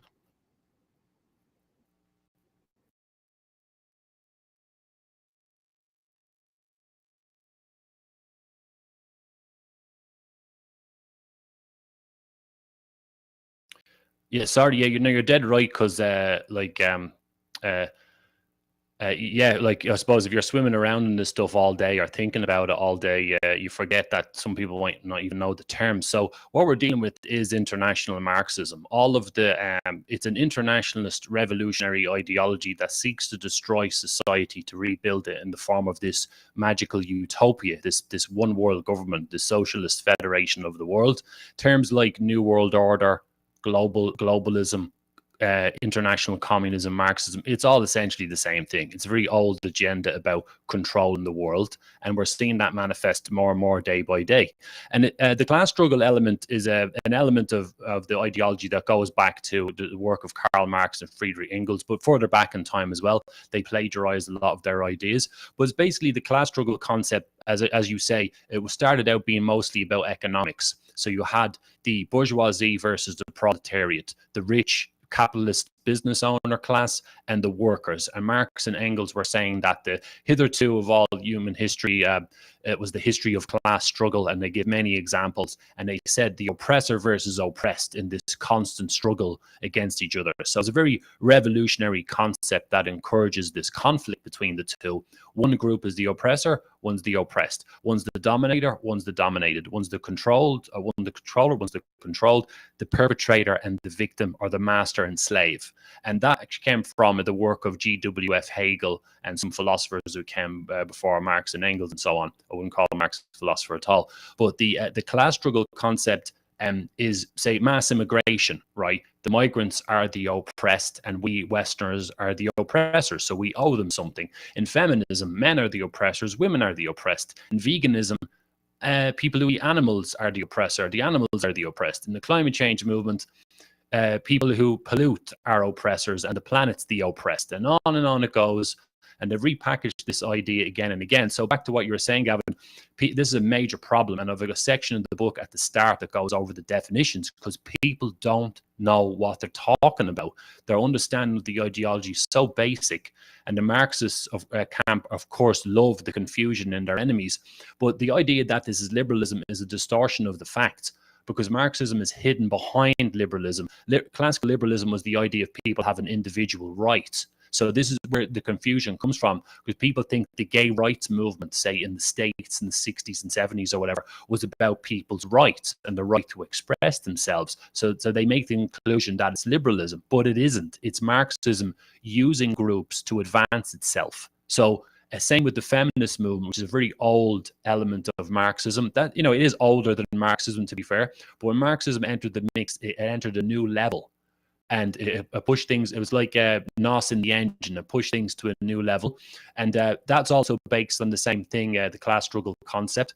And people could see it as being in terms of rights. But Marxism has been very good at drumming up, masters at drumming up discontent in groups and telling them that they're oppressed and they need to fight for their rights and so on. And that's where part of the confusion is coming from. People call it liberalism, neoliberalism, and those people are part of the problem who misdiagnose this. And obviously, the more we misdiagnose the problem, the more Marxism gets off the hook, and we can't fix this problem. We keep going around circles. So analysis like that are terrible and they're typical, and I hear them all the time.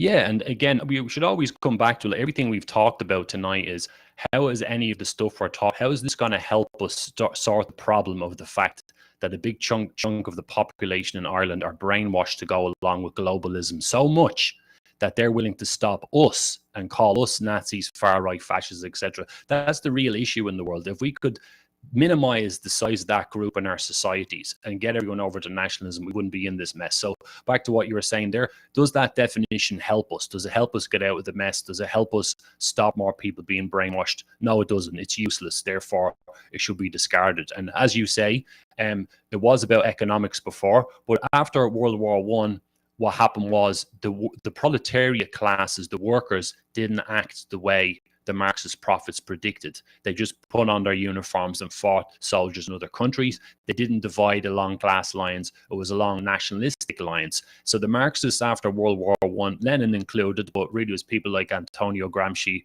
the Italian Marxist, and Georgi Lukács, the Hungarian Marxist. People like that. These are like the neo-Marxists, the Western Marxists, came along and they needed to find a new way to make the ideology work. And it was people like Herbert Marcuse of the Frankfurt School who said, we need to find new revolutionary groups because the workers were too comfortable now in capitalism. He actually admitted that capitalism gave the working classes a better life. So they didn't want to revolt. And why would they?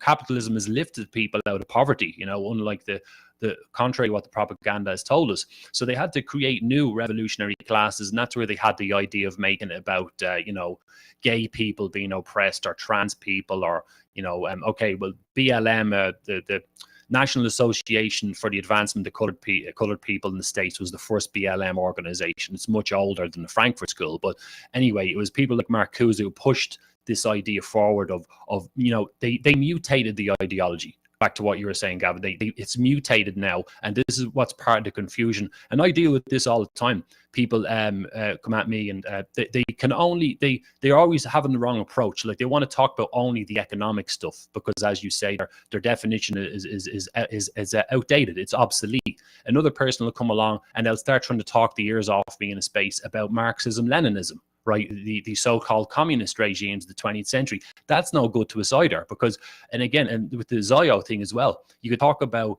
the origins of the ideology, the economic side of it, and the history of it, and it still doesn't fix the problem of how do we stop people being brainwashed into this. It's the brainwashing is the problem. That's the issue. That's the only bit we have to focus on. People have to understand the brainwashing and push back against it and stop more people being brainwashed. And people like that who jump in with the wrong definitions because they've got a very limited understanding, they're derailing the conversation at the first step. And we've got so many steps to go through. So it's very unconstructive.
I'd love to be a gatekeeper. I think they get a few quid, don't they? I'd like to be. I'd like some of that Jewish money myself.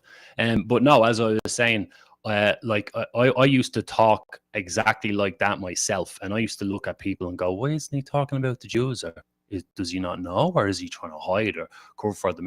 So it's a problem. It is a problem, and unfortunately, these people are holding us back. And it's very problematic, and I don't really know what to say about it. That's why I call it the Jew trap, and they're stuck in it. And no one wants to be told, especially people who've been looking at this shit for years. And I made a video about the ego the other day, which I thought was quite important.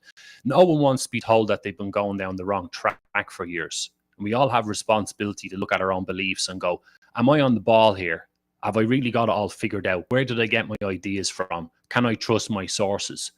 Can I compare this idea to another set of ideas? Can I, you know what I mean? Like, to actually question your own beliefs. I went through that process loads of times myself in my life. I was brainwashed when I was younger, by the way, and I've mentioned that before on spaces and stuff. I was brainwashed myself when I was younger, and I had to snap myself out of it. It's very challenging. It's an emotional challenge. A lot of people can't handle it. It's very hard on the ego, especially when if a person builds up their self-esteem and their intellectual ego on ideas that turn out to be false later. In my opinion, a lot of people don't have the guts to say I was wrong or I wasn't on the ball. They'd much rather stay in their little bubble and think they have it all figured out. So the ego will be the death of us all, right? People taking, so that's part of the problem as well, and I deal with that all the time. Of people think they have it figured out, and they assume there must be some other explanation for what you're doing. They are trying to hide things or whatever, and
Well, that's before I go to pass the mic to Mike.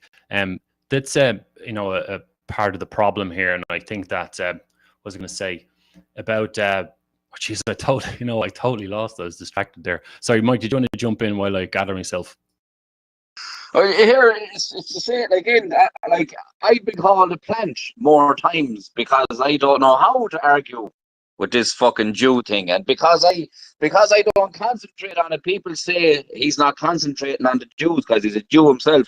I laugh my balls off. I literally have no idea. Like I couldn't imagine canvassing for someone and knocking on the door, right? And I have two options. I can say, do you know the government is trying to take this from you? You know that the government has open borders. I could go down that road, or I could say, do you know the government is actually working on behalf of the Jews? And then I can't even name the Jews they're working on behalf of, but it's definitely the Jews. I don't know how to do it. I don't know why anybody would even try to do it. It's just for me again. I can't. I don't know how to even now. Listen to me. I'm like a stuttering bastard. I haven't a clue how to tell someone it's the Jews. I have no idea. But I can just say Helen McEntee, Micheál Martin, Roderick O'Gorman, Leo Varadkar, fucking Cahill Crowe. I can tell you stories about each of these politicians and how they've fucked us over. I just don't know how to say, them old Jews, I'm telling you. I have no idea how to do it. So I just leave it alone.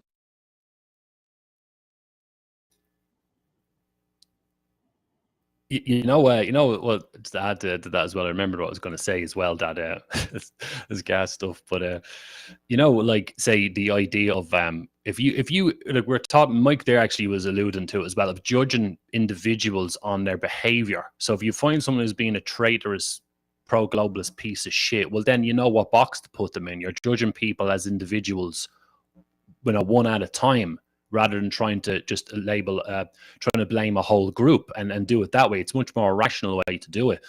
And as for the thing of like people that say, insinuating that I'm a gatekeeper, and like I used to do that to people years ago as well, when they didn't say when people didn't act how I wanted them to act, I assumed that they were some sort of a gatekeeper. Think about how damaging that is. Now, I don't, doesn't have any emotional effect on me. This is not me airing my personal hardship here this week.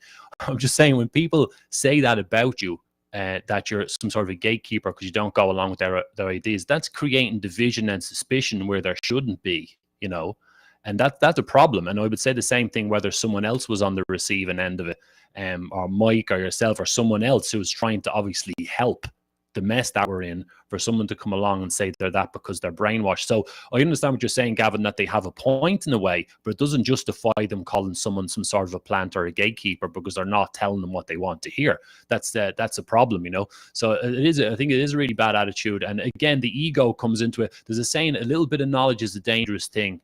So sometimes people absorb a bit of knowledge and they're looking for someone to blame, and then they get locked onto the Jewish thing and they're missing the bigger picture. And I think it's because of crap like that we're actually losing this war, and we don't have control over our countries. Because as I said, you look at the amount of people who've been brainwashed with Marxism or haven't been hostile towards it. And these things, as Mike talked about, the year, we're a quarter away through the 21st century, and most people don't know what the fuck I'm talking about when I say Marxism. That is shocking. This thing's been around since the French Revolution. This thing's older than the establishment of the Republic of Ireland, and people still didn't even know what it is or know what to call it. This is totally unacceptable, and yet they want to blame other groups for what's happening. I'll give you an example as well. Look at how we joined, right, the European Union project, and actually this is again a kind of half of an olive branch here.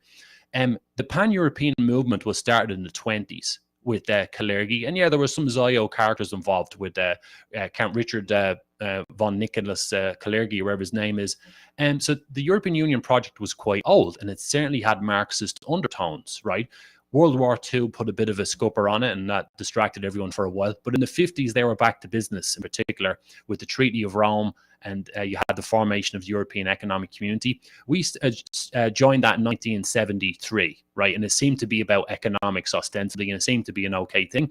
There was the Lisbon Treaty and the Maastricht Treaty and all these other attempts by the European Union to consolidate their control. And I'm aware that, we in Ireland opposed a lot of these changes, and they did another referendum and got the response they wanted on the second time, which is what happens with these fanatics. My point here is this: why weren't people out in the streets like killing each other not to join the EU? If they knew what the EU was back then, they would have fought harder not to join it. We would have literally looked at every politician trying to get us involved with that and literally strung them up out in the streets, because the European Union, again, is from the pit of hell. It's not malfunctioning. The EU is working exactly how it was supposed to work. It was supposed to turn Europe into a multi-ethnic shithole with no sovereign control over nations. Kalergi talked about it in his 1925 book, Praktischer Idealismus, Practical Idealism. He was a Marxist nutcase. Yeah, he was hobnobbing with some rich Jews, but you read the book, you'd say this guy is a Marxist, talking about equity,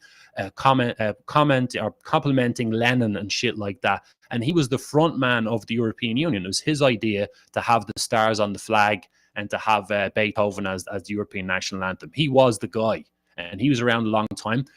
See, if we had known in Ireland what that was and was going to result in us becoming a demographic minority in our own country, we should have killed anyone pushing that on us. But we didn't. And why didn't we? Because we were ignorant of what it was going to lead to. And think of all the idiots in Ireland who went around saying, oh, the Celtic Tiger and how great it is, the EU and the economy, and look what it did for the roads and stuff. Yeah, but at what cost?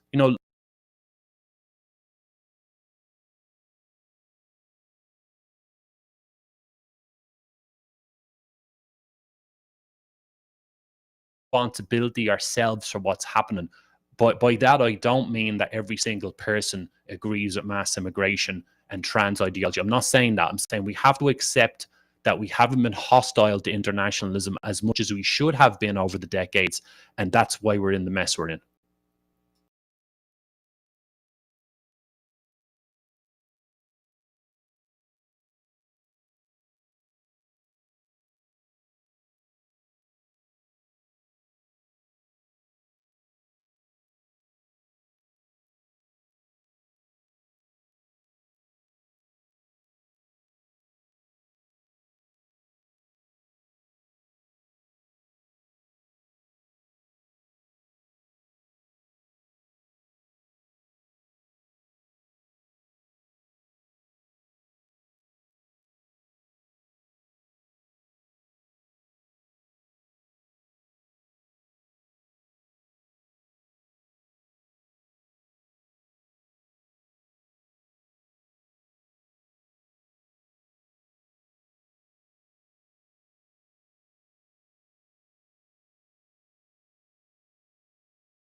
Yeah. I was going to say, because we have a few things to go through. We wanted to have people in later, and obviously, when I hear more from Mike as well and stuff on different things. But there's a few more things to get through. And as for people jumping in, I mean, I know what they're going to say. I'm happy to talk to people, but you don't know till they open their mouth how brainwashed they are, and so it may or may not be fun. I don't know.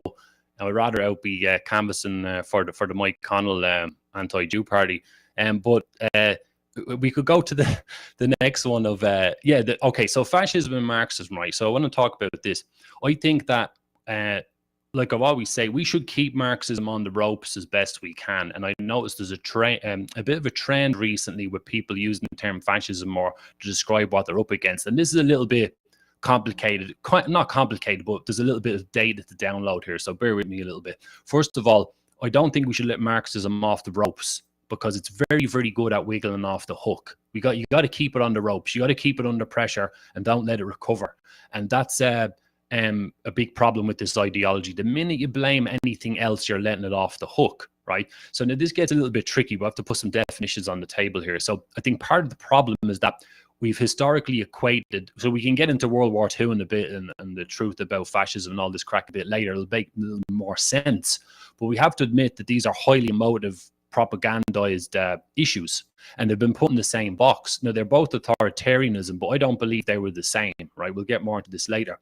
But Marxism, if you look at one of the official definitions, and as we acknowledged, a lot of people tend to go down the economics road with it and about rights and stuff. So let's look at two of the official definitions. So fascism is the merger of state and corporate power to rule over society, right? So that automatically sounds different to socialism. Socialism is the state controlling industry and so on. There is no private property, and there doesn't have the same corporate world as in the fascist system.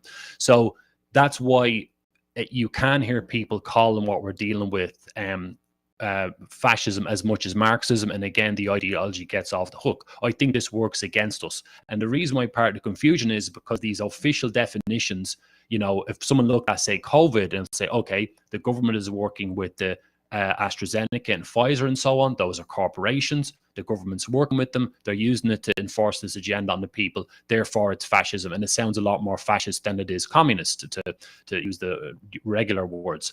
But I think part of the problem here is that a lot of people don't understand, as we talked about, that the ideology of Marxism has mutated so much that, say, looking at the Chinese model, like we talked about with Deng Xiaoping, who was the first general secretary after of the CCP after Mao died and stuff, and they took China in a new direction. So ideologically, they're still communist, but they changed their economy to a more liberal, quote unquote, liberal free market economics and so on.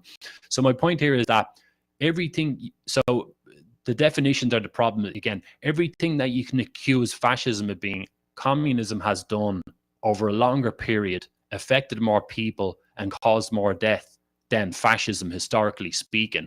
And again, I think the lack of understanding of the history is related to this problem as well.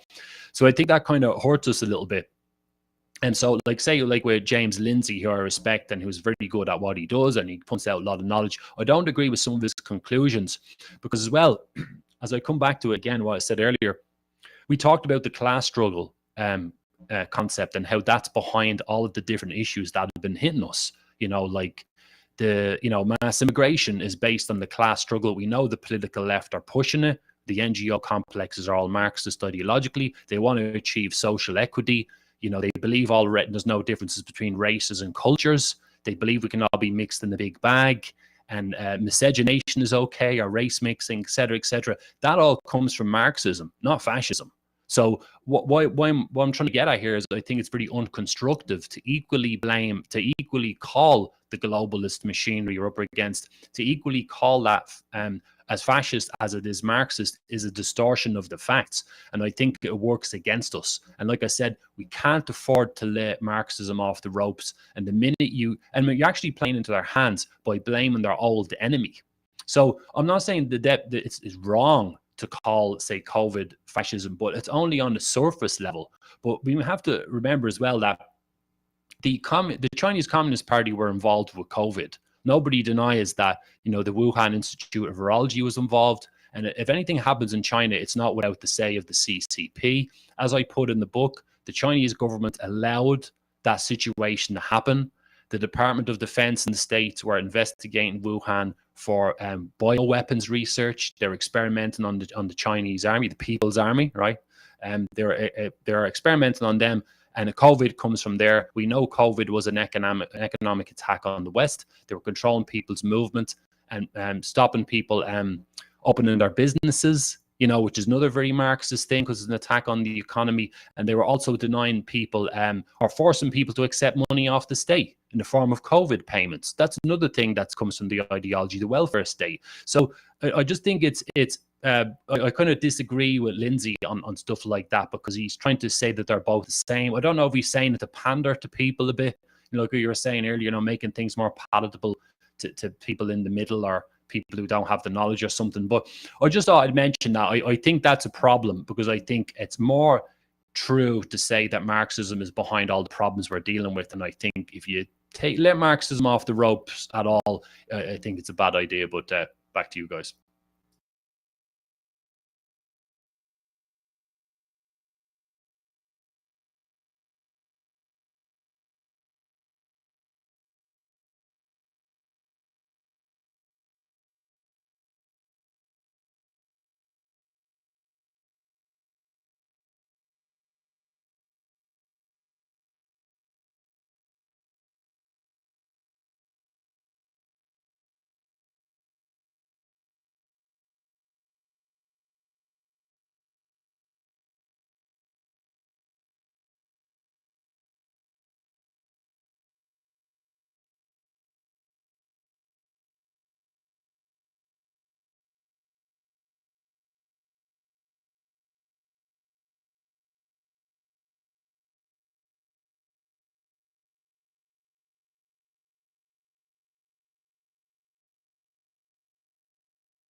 Well, do you know, just with the whole, like, I agreed with Emmett there as well in his analysis. Like, I do classify fascism as the merger of state and private enterprise that try to coerce the behaviors of a nation for a political reason. You know what I mean? Like, I think you can be a communist and a nationalist. Like, you can be an extreme patriot and a communist. So I think the system and the characteristics that grows out of it are two different things. So I know what you're saying there. But like, even with COVID-19, as far as I'm concerned, the root of it was Marxism, but they used the tool of fascism to achieve the Marxist outcome. Like, even if you think about it, they merged state and private enterprise under the guise of eliminating the oppressor oppressed narrative. I'll just clarify that the oppressed were the people who were particularly who were at risk of COVID-19, and the oppressor was the healthy person. So under the guise of helping out the oppressed, they used the system of fascism to achieve a Marxist outcome. I hope that makes sense the way I put it there. Oh yeah, yeah, I understand that totally, and it does make sense. And I've heard other analysts say the same thing as well. But what I'm arguing, just to be a pain in the arse here, Mike, what I'm arguing again is, does it kind of help us? Because again, say everything you can say that fascism is, we could also say communism is as well, because as we talked about, the ideology has evolved so much, it's hard to distinguish between the two, because like you were saying there, it is true, the official definition of fascism is spot on there. We saw the alliance between the state apparatus and the mainstream media and these private capitalistic companies, pushing the clot shots on people and the injections on people.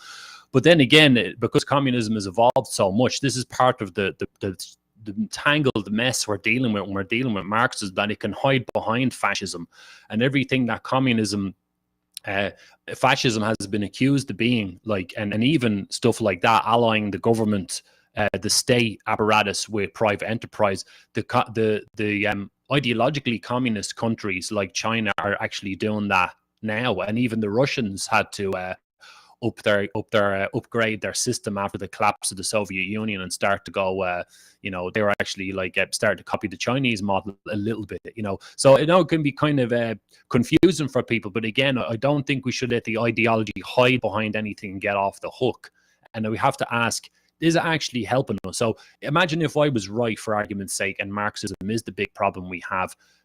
We have to try to work on that, and that's why I resist. I appreciate what you were saying, Gavin, about how Lindsay categorized it, but he does go on about fascism quite a lot, and he put out some tweets saying we need to, we have two big problems, Marxism and fascism. I strongly disagree with that message, right? So it might be technically true in a way, on a level, but I think it sends out the wrong message. It doesn't produce the right results, and I think that's the most important thing. Yeah, here I actually would agree with that. And for me personally, when it comes, anytime I mention fascism, 9 times out of 10 anyway, it's mainly because I'm actually sick to my balls that leftists who are vaccinated and boosted and who fully supported the actual merger of state and private enterprise controlling our lives and made our lives hell for over 2 years. It actually just annoys me that these cocksuckers call themselves anti-fascist when they were literally the foot soldiers of the system they claim to oppose. And I agree with you. I think we should keep the message simple. And here, don't get me wrong as well. For me personally, I'm not really a fucking smart guy. I just know the difference between a set of propositions that seek to fuck me over. That's really what it is. I know when somebody is trying to rob my wealth. I know when someone is trying to control me, and I know that my right to speak and my right to think are very dear to me. But I get your point completely. But I know, again, for me, anytime I use the word fascism, it's basically just to rub it into those fucking retards' faces who were literally, like, even today, they were calling themselves anti-fascists, and they literally protested against protesters who were protesting the state. Like again, you couldn't make it up. But I do agree. I think the message we should, again, I'm not going to tell people what to fucking say, but I think it would be more beneficial to narrow it down really to it's Marxism, and Marxism means they want to rob you of everything valuable so they can fucking enslave you. I think just keep it simple and keep a kind of a unified message would go a long way. Then even when Gavin mentioned the question there, centre right neoliberalism, I haven't a fucking clue what that even means. Not a fucking. That's up there with the Jews. I haven't a clue what it means. All I know is, does it enhance my position or does it fuck me over? And that's where I'm at. That's, I think. Sorry, Gab. Thanks, Mike. I think actually this is like, and this is part of the problem. We're full of back to the intellectual egos thing. There's a lot of people going around who think that we need to be really complex about this, and they want to keep you there for hours discussing what Marx thought and stuff. Fuck you. I'm not sitting there talking about what some dead people thought. Some people think that going really deep into things is going to help us out of the mess. You're dead right. Keeping things simple is the way out of it. And that's why I kind of brought up this point, because I think it kind of hurts us. Like, say, nerds like us who talk about this stuff all the time, calling, say, COVID fascism or Marxism or a mixture of both isn't going to really affect our opinions because we're quite on the ball. But remember, of course, we're trying to bring as many people in the movement, as a united movement as we can to oppose globalism. And it's for people like that who, it might be confusing. That's why I'd recommend not using the term fascism at all, because it's a big complex subject and it throws people off and you're kind of assigning blame in two different directions at once. And I think for the more normie-ish people, it's actually counterproductive. That's why I kind of brought it up.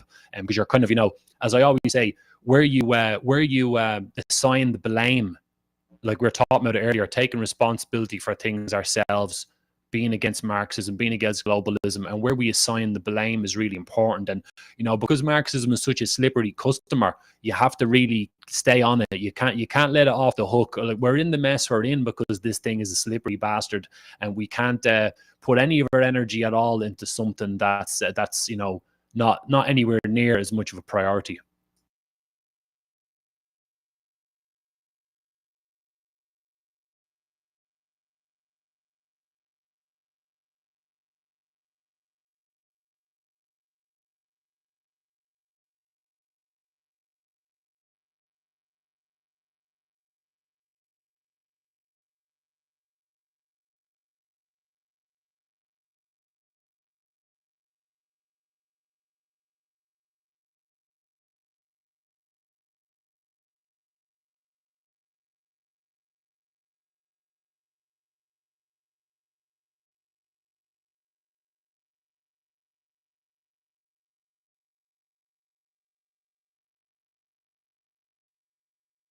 Well, that's actually what I kind of, another point I wanted to get into as well, like the truth about fascism and all that period, because the interwar period and World War One and World War Two, it's quite spicy and it's a big subject, but been over it before and compacted it down quite a bit.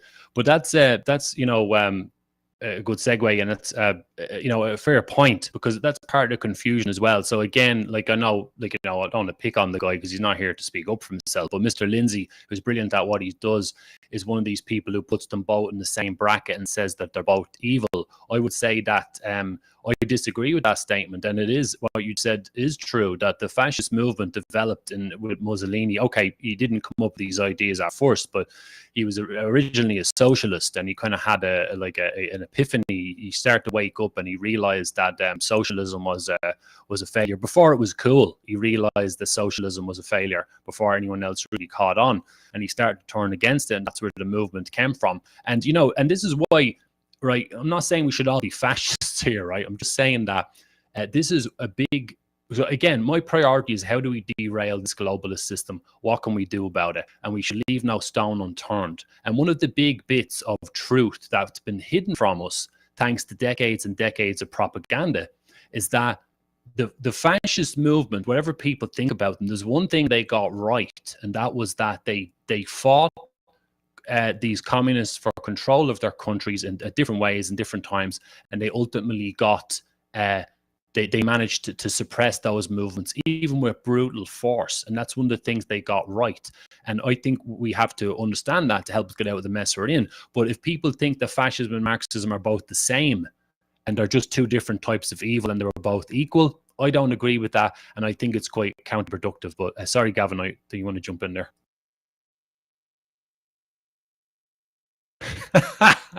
Sorry, that threw me off there.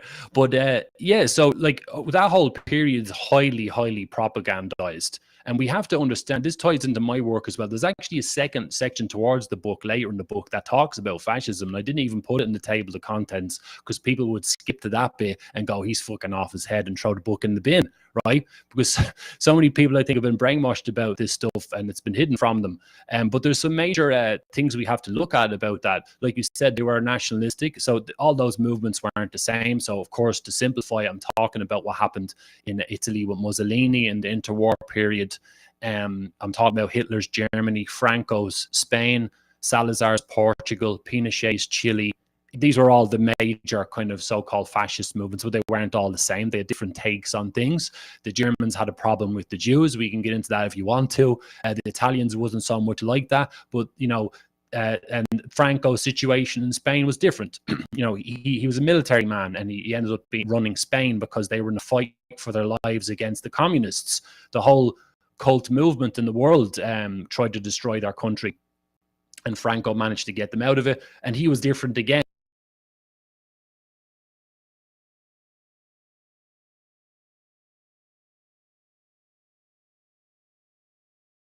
Anti-communist, and they gave it no quarter. They literally fought them to the death, and they fought them in the streets. And I mean, look at the pattern. I mean, I put the pattern in my book. After the Bolshevik Revolution in 1917, that was the catalyst to kick off all these cult members across Europe, and they tried to take over loads of places. You had the Spartacus League in Germany with Rosa Luxemburg, she was Jewish, and Karl Liebknecht, and some others who tried to take over, and they ended up getting themselves executed. And, you know, the Germans were dealing with that.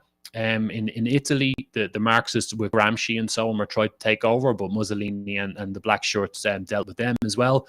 And like I mentioned, Franco. So this was, I want to tie this in with why people don't quite understand nowadays why they're calling you Nazis and fascists. It's not just because, yeah, it's true they want to equate you with these things because they've got evil connotations and they want to suppress their political opposition. Of course, that's why they're calling us those things. But there's some deeper reasons, and they actually go over most people's heads, including the Marxists who use those words and the people on the receiving end. But as we talked about in the book, I've talked about this before, they essentially use these labels as a form of emotional terrorism, right?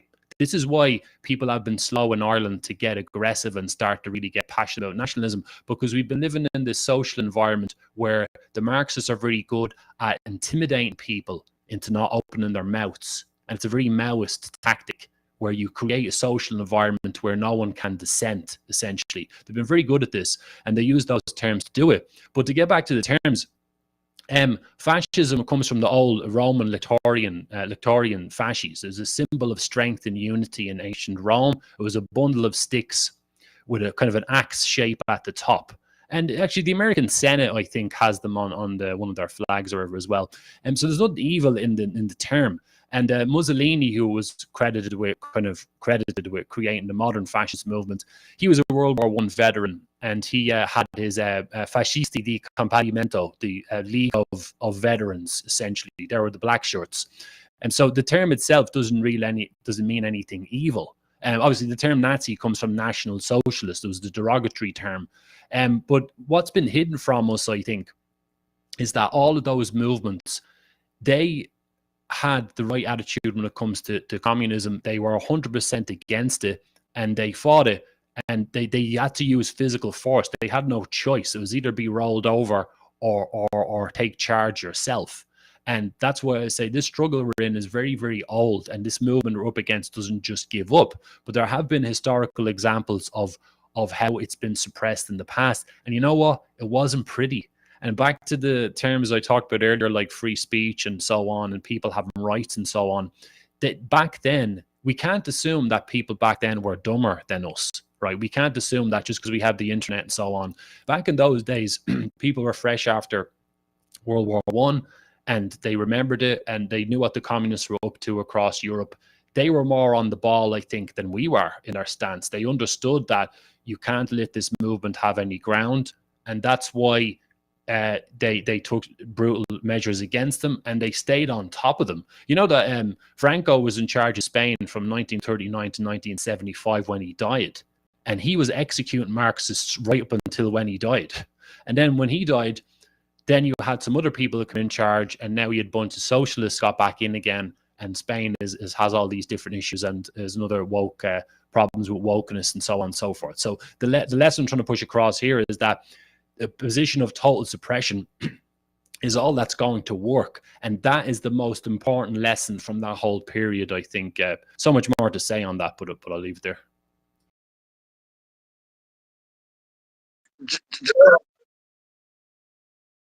I'm just thinking there, like, as much as I wouldn't cry for a dead Marxist, I really wouldn't. Like, I'm just trying to think about, would I, like, if I had a choice to live in a society, I'd rather, like, hold on, I'm going to reset now for a second because I'm getting flustered. In my humble opinion, I think the problem is the apparatus of the state itself. I think because we have such a strong, overreaching, gargantuan, powerful state, that if a socialist does get into power, he can do damage, and if a fascist does get into power, he can also do damage. And I'd be of the opinion that if the role of the state was restricted and limited and downsized, it actually wouldn't matter who the fuck got into power. If you know what I'm trying to say, like that's kind of my mindset. I'm going to give you two words here now. They'll probably think I'm a fucking lunatic, but I'm a kind of a national libertarian. I believe that Ireland belongs to the Irish, and I believe that power corrupts. Ultimately, power is the problem. That's my belief personally, and I reckon we do an awful lot better as a country if we just limited the power. And then all these fucking faggots that go marching in the streets every day for refugees and trans rights and free shit and free this and give me that, they'd be howling at the moon because the state would be too small to help them. So what would be the point in appealing to the state? You know what I'm trying to say? That's my personal mindset anyway. But again, here, don't get me wrong. I'd fucking the bloodthirsty, sick cunt in me would love a civil war tomorrow. You know what I mean? And fucking stack the fucking Marxist bodies fucking the same height as the Burj Khalifa. I'd be happy either way. You know what I mean? But for the sake of actually avoiding bloodshed and repeating history, I think the state itself, if it was sufficiently downsized, then the communists would have nothing to appeal to. If you know what I'm trying to say. Sorry, Gavin. Did you want to jump in there before I? Oh, no worries. Yeah. So, like, that's actually, this is one of the few areas, right? Bit of drama here. It's one of the few areas where me and Mike probably don't agree, but we might not have the same exact like stance on things. I'd very much consider Mike libertarian, as he said there. So, if anyone doesn't know what the term means, I'll just outline it. It's the idea of having a state that's limited in power, that respects the rights of the people, and that it doesn't have the chance to be authoritarian, basically, because it's not as powerful. It's not like the big state apparatus we have now with thousands of people involved and so on, and that respects people's rights. So and I actually like that idea, and you mentioned it before, Mike, the national like liberalism or libertarian, I think, of having, people having rights, like we said, the kind of things the Marxist approach encroach upon, like the right to private property, the right to have an opinion, and dissent, the right to vote, the right to own a business, etc., and all these other rights. But see, the thing is, I have what I was bringing up, the historical stuff, is imagine, just for argument's sake, that I'm right about this. The issue that I have with having a libertarian stance is that I think, the phrase nature abhors a vacuum. So if you have its power to be had, someone's going to take it. I think the question is whether or not they have good intentions or bad intentions, or whether or not they're benevolent or malevolent. As we can all agree, as we can all agree, Marxists are have bad intent. Well, maybe they have good intentions, but they're mental and they do nothing but damage. So they shouldn't be in control. And what I'm trying to say is, my analysis of the fascist regimes in the past is that they understood back then that you only had two choices: either you let the Marxists be in control, or let someone else be in control that would not be like them. And in fact, this is where we get really controversial. Think of who is the person in history that the Marxists hate the most, right? You might have heard of this guy. Anyone want to take a guess? McConnell. I was going to say that he's top of the list, but second place would be the Austrian painter, right? The apparently little guy with the moustache, right? He was actually 5'8". He wasn't that small at all. Stalin was small. He was like 5'4" or something. But in Hitler's book, in Mein Kampf, he actually made an interesting point about this. And I only read Mein Kampf because I had to for research purposes. But he said that he made a really interesting point, which kind of explains why they went down the road that they went down. And that is, he mentioned in the book that Marxists are very good at manipulating the democratic system. He called them the kind of that he said the democratic system allowed the bacteria of Marxism to spread. And I found that quite fascinating. So I think it explains the part of his mindset was that, you know, that if you want to stop Marxism taking over, you have to take power and stop it taking over. You can't have that standoffish attitude. And that's like, again, Mike, maybe I'm wrong. This is just part of my reason here why I wouldn't call myself a libertarian. I would call myself more of a nationalist, and be more a rabid nationalist in the sense, because I think that stops Marxism from kind of, you know, getting in there, if that makes sense. Here, I get you. No doubt it's just one of those places where we're going to have to agree to disagree. That's all, like, you know. And again, here, I could, like I said, I could quite happily tomorrow engage in that gorgeous civil war and spill all that beautiful blood. It wouldn't bother me either way, you know. But like, it's something to say there now. Fuck yeah. Yeah, a good one actually. Milton Friedman. I like Milton Friedman. He gave a speech there one time in 1978, and he spoke about freedom. He says there's two groups in a society where you can't argue for freedom for them. He said children and the insane. He said that the state has a kind of a paternal role in looking after the, like, in taking care of the welfare of children and the insane, we'll say. Now I think that's kind of funny, because I would regard anybody who thinks that a man can be a woman as insane. And I literally see no reason in the world why somebody who's insane to that level should have a right to vote. You know what I mean? Like, I think you could probably make a case that insane people shouldn't have a right to change the political landscape of a nation. I think you could actually make a good case for that. But this is just me thinking outside the box, you know?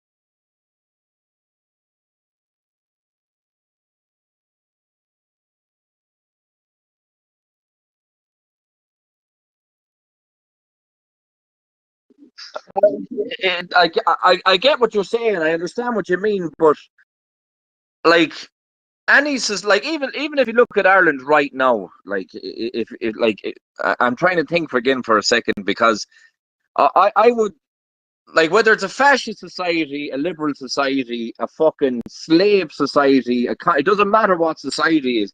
It kind of it's based on people's morals. Like I'm a fucking I love freedom, and I define freedom as the absence of coercion. But just because I value freedom doesn't mean I want to go out and cut off someone's fucking cock and call him a woman, you know? Because I actually believe it's completely and utterly immoral And I don't know how we've gotten to a point, especially this country. We were Catholics up until 5 minutes ago, and now we're suddenly a shower of fucking satanic, immoral, fucking bunch of fucking freaks. Like I don't know how that has come about, in spite of what our past. Like we literally have people in Dublin marching in support of jihadi fucking terrorist organized, like literally jihadists.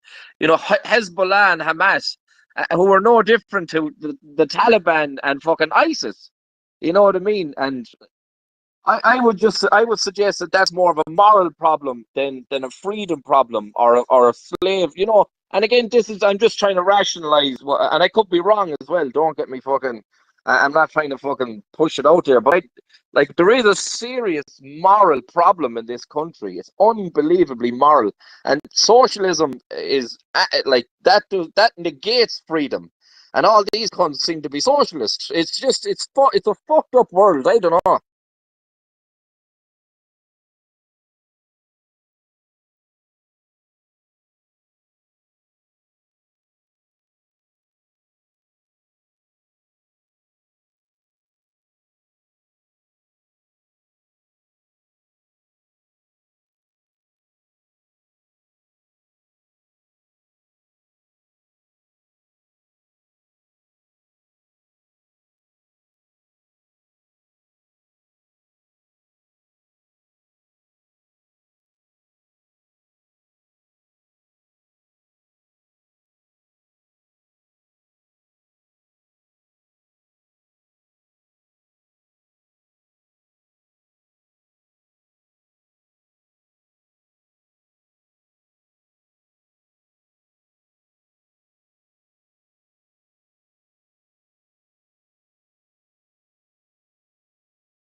And listen, I get why people are angry. I do 100%. Like I would argue personally that it's because the state has actually turned in to a huge factory. The state is basically a factory for bad ideas. Like even parents now at this stage don't even give a fuck about their kids because the state is kind of minding them. You know that kind of way. Like the state has kind of infantilized us. It's propagandized us. I just believe that's here again. It's just me personally. I think the state because it's so it's almost omnipotent. It's almost like a fucking god itself. Like even look at the budget there the last day, and people are complaining that the government who take our money 364 days a year and give us back a fiver on the 365th day, they're like everything about all of this stuff. It's as if this. It's just for me. It's the state. I just think the power the state it has removed parents from from really engaging with their kids, from personal responsibility, for trying to figure out life on your own. Here again, but I get why people are mad. And like I repeat, I'd pick up a rifle tomorrow and I'd fucking spill blood because I truly do believe these Marxists are a fucking absolute perverted, disgusting shower of fucking child grooming thieves who present a genuine danger to life itself. I truly believe it. I'm just trying to think to myself, how do we create a society where this stuff probably won't happen? And in my mind, it's create a weak state so that it's toothless. No matter who gets into power, they can't fuck with you. Again, this is just me. I'd love to rewrite the constitution. Like I see that fat faggot there, atheist, what's his face there, and I've watched a few of his tweets. Like I would regard him now as a fucking, like in my humble opinion, he would be a paedophile enabler. His ideas would enable paedophilia. In my mind, no problem. His ideas would enable the state robbing from us our minds and seizing ownership of our tongues. His ideas would endanger human life. You know what I mean? And he's there laughing, and I laugh again. It's 2024, and that fat retard is literally a socialist. It's amazing to me. And just to say, I don't want him anywhere near any kind of position of power where he could have influence over me or anybody else. I actually think it's unbelievably perverted, to be quite honest with you. And that for me, that is what the state is. It's just a fucking hand that's always guiding you around. I don't want a hand, I don't want to be guided around. I don't want this state to watch over me like Big Brother. And it's just that's me anyway.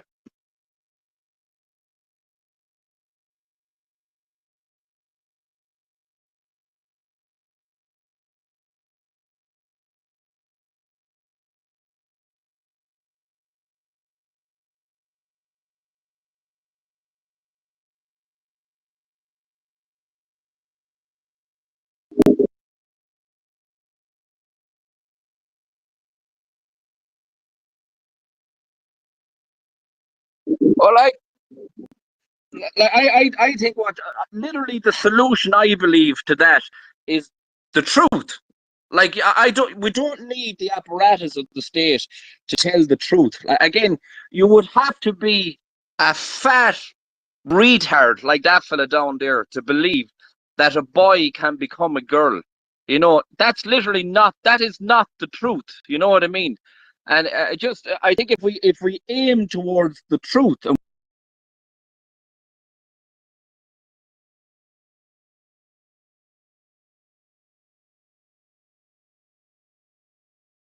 situation where we're not afraid of the truth anymore, and we're smart enough to fucking call fat socialist faggots like him out down there, who is just like again, it's the truth of the matter. He literally wants to take from you. He wants to dispossess you of your wealth and property to give it to somebody else. That's as simple as it is, and that's the truth. You can't change your gender. You were a retard. That is the truth. You know what I mean? And I think if we aim towards the truth and make the truth fashionable and make it fucking cool, that people will come back.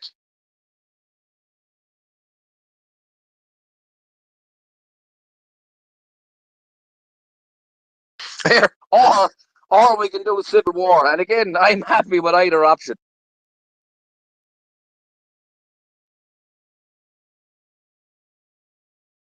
The collapse of the, you know, to add on to what's being said, I think that this internationalist ideology has been, you know, eating away at the fabric of society, going right back into history. And I was thinking about the internationalist ideologies today. So, you know, what Mike's taking issue with there, of course, is obviously the way the state has been acting and the way it's been encroaching on people's rights. Like we were saying, you know, from the libertarian point of view, the government is encroaching on people's rights, and we think, well, why is it doing that? Like, what's the ideology driving it? And as we can see, everything it's been doing, from COVID to suppression of free speech to the cops getting heavy-handed with protesters and so on, they're all pushing us, you know, into this globalist template. You know, obviously there's a global agenda, and we're being forced to comply. If you're a brainwashed Marxist nut job, or whatever, you'll go along with the agenda and you're not a problem for the state. But if you're like someone like us who goes against it, you'll start losing your rights and you'll be encroached upon. So it all comes back to Marxism in the end. You know, it's an internationalist revolutionary ideology that it seeks to spread, and it doesn't tolerate any sort of opposition. And Mike made a great video about this a while ago, talking about that very concept of, you know, opposition going against the system. And the internationalist ideology is very old. It goes right back in time. And I mean, I was actually thinking about this today. Think about after the Bolshevik Revolution in 1917, right? I'll nerd out here for a minute, bear with me. So 1917 was the Bolshevik Revolution. 1920 was the Royal Institute of International Affairs was established in London, okay? Then we had the Council on Foreign Relations, 1921. The United Nations, 1945.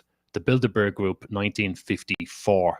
The Club of Rome, 1968, and the Trilateral Commission in 1973, I think. And you've also got the World Economic Forum, the World Bank, the IMF. It's all world this, global that, you know. Look at the UN, World Health Organization, right? World Meteorological organization. It's all about this world government shit, you know. That's the big agenda that's been going on all this time. And this is older than all of us, you know. As I always say, like, where have we been? Where this thing is older than all of us. What were we all doing the whole time? This agenda did just come out of nowhere the last few years or last few decades. You know, sometimes people say, oh, it was the 60s. You know, the way when people are reacting to say, you know, the hippie culture in America. Sometimes some Americans can think it was the 60s, and that pattern happened around the West as well. They think it was the 60s. Like, no. This is way, way older than all that. Marxism is just, you know, what people call cultural Marxism, and the sociological stuff, you know, like the gay rights movement, trans stuff, BLM, and all these things which are designed to break down civilization. They're not the problem. They're symptoms of the problem. They're just weapons that come from the ideology. They're just, you know, aspects of the problem. It's we're all being pushed towards this one world government thing, and the West is being pushed to collapse. Like I always say, you know, I think that white Europeans are the ones most likely to resist a global government system, which is why we've been ethnically targeted to be eliminated. That's my explanation for that. I'm not the only one with that explanation, and I didn't lick it off a stone, as they say. So I think that that's the real issue. We're being pushed towards this.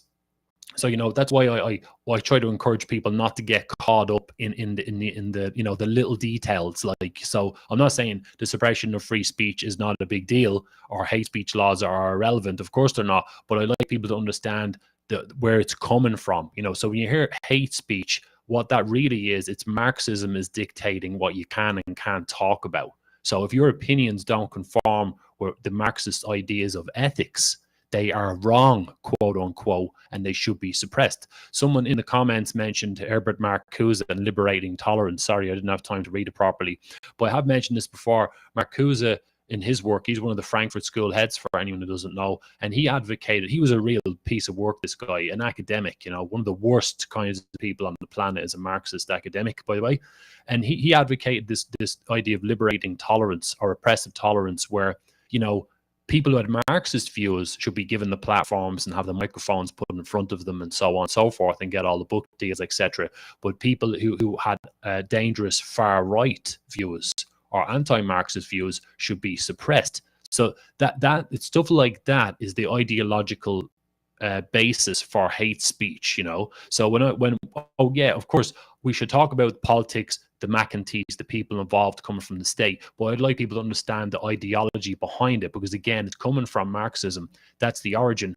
And I suppose part of my reason to all this, the way I keep going on about this, and why I won't go on about the Jews, or I won't go on about the international bankers and all these other groups, is that as I keep coming back to it, if the globalist monster was like a giant tree or something, or like a giant weed, a giant weed plant. I don't mean cannabis. I mean a weed, like a rotten tree or whatever, right? Marxism is the roots. Marxism is the, I don't know, it's not what the branches are, like mass immigration or feminism and so on. Marxism is the actual root of the problem.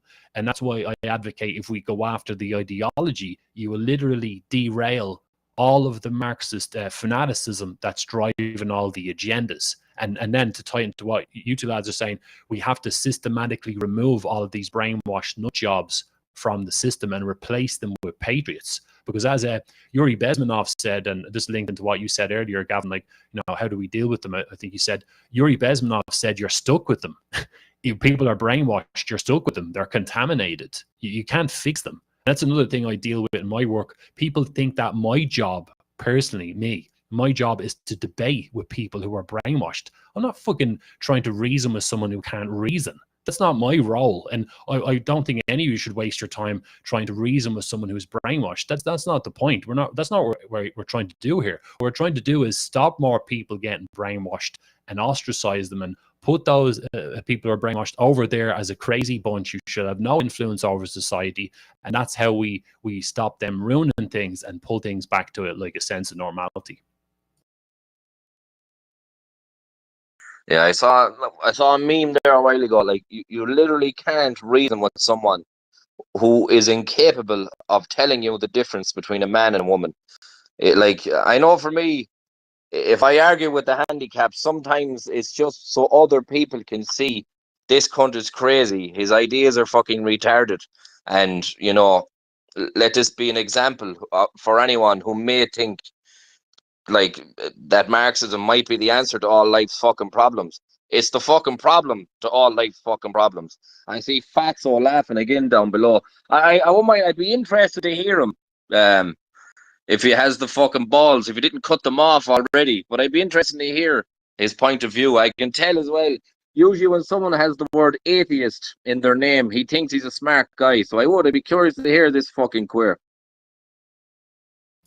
Well, that's like part of the reason why I bring this up so yeah, like what you were saying, I mean, there's a big difference between someone like you, who was, when I think of Ireland, Mike is one of the people in Ireland who's really on the ball with this stuff, right? He's really as very knowledgeable about this. There's a big difference between Mike engaging in debate with one of these people for the reasons he said to expose them, or then someone coming along who doesn't have a clue about Marxism and how the brainwashing works, and who has a debate with them thinking they can reason with them, or they can try to bring them over to a reasonable point of view. I think that's a waste of time, and they're indoctrinated. That's my issue. Obviously, isn't with people like yourself, Mike, because you know what you're doing. But people out there who think they can change their minds, or by having these discussions with them is going to somehow reach a point of what you call it. I forgot the word, but like a reasonable agreement, or and so on. Or, you can't do that with this movement. And they've shown us throughout their history that they love to waste time. And it happens in these spaces all the time.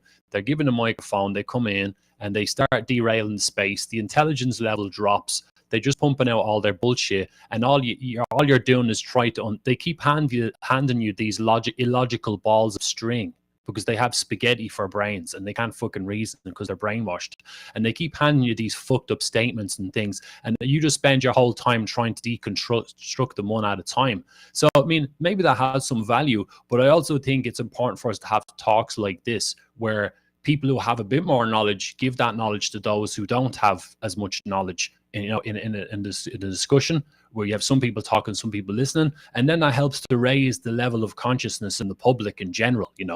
So my dream is that we create a social environment where everyone knows it's a form of brainwashing. So that bloke or anyone else, there's lots of them in the chat, I'm sure, that these people are damaged goods. The minute Marxism enters your brain, you are done as an authentic person. You don't have a conscience, you know, and there's all different levels of indoctrination, of course. You know, as I said, there's a big difference between, say, like you know, like your, you know, 17 or 18-year-old student, you know, like a female who likes feminism, or a guy who thinks socialism is the way to improve, you know, the world, where, you know, economically or some shit, or a climate change activist at that age. There's a big difference between someone like that and someone who's like a Paul Murphy type, someone who's a lifelong Marxist, or a Claire Daly or Richard Boyd Barry, you know, or some trade union representative who's a socialist or whatever. You know what I mean? There's all different levels of indoctrination, and we have to sort all that out. This is part of the mess we're in. We have to, in the future, we need to sort out the difference between the personalities who are salvageable, you know, who we can probably turn them back, de-brainwash them a bit if they're fresh, and the other ones who are write-offs, who are done, the other ones who should be locked up, or the other ones who should be just social lepers and so on. We have to get good at that. And the only way we're going to get good at that as a society is with knowledge. People have to understand the ideology and the nature of the brainwashing. Otherwise, we're wasting our time. And another reason why, before I pass the mic over, why I like to talk about this is that, think about, we're trying to build a strong nationalist movement in Ireland, and we have some of the nut jobs listening to us right now who think that we're mental and they're correct, and they will do anything they can to stop us. They're listening to everything we say. They're watching everything we do, right? So we're playing a game of subversion here. We're playing a game of which ideology is going to come out on top. It's a very, very old game, and we're going to lose this game if people on the patriotic side don't understand what Marxism is and know how to deal with it, and know how to deal with subverters. You know, because sometimes, say for example, sorry for waffling on here, but say like is it Paul Duffy? Is it Duffy? Tuffy? Sorry, Tuffy, right? Tuffy. They're all the same to me.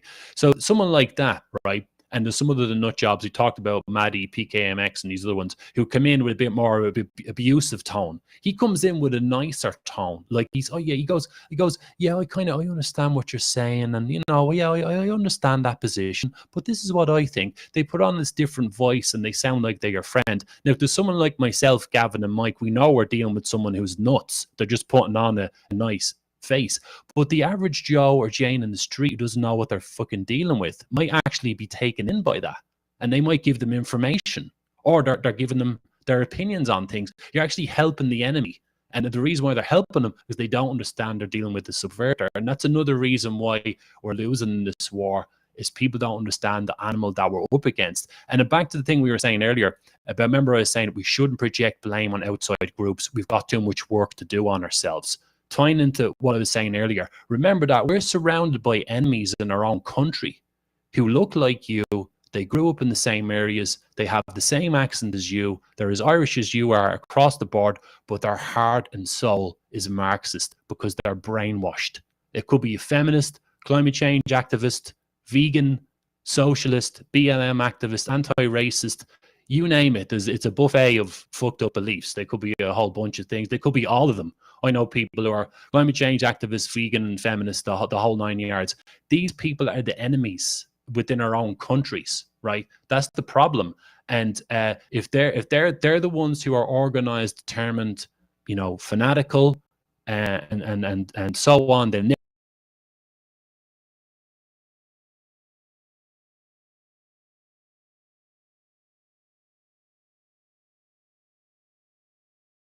the knowledge comes in, and that's what the book was for.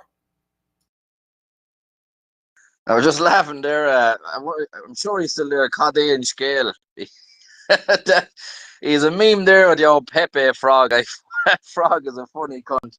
But are you sure you don't want to dedicate the next couple of hours to talking about solving the problem of homophobia and racism and xenophobia and Islamophobia? Fucking, honest to God, they have a fucking psychological disorder or a phobia for every time you open your fucking mouth. And they're the ones that call us crazy. Like, imagine going around masquerading, thinking you're a psychiatrist, where you get to fucking diagnose people with phobias 85 times a fucking minute. You fucking weird, creepy, fucking Marxist, degenerate cunts. You know that term I mentioned.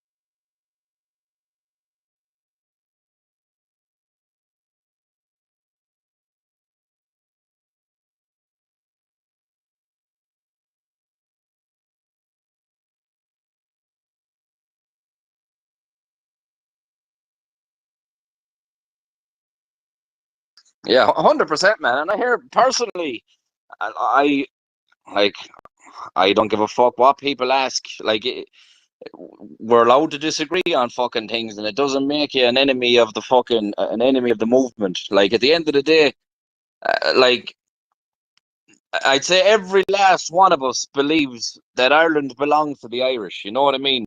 And that's 95% of the battle won already. You know what happens after that is fucking semantics, if that's the right word.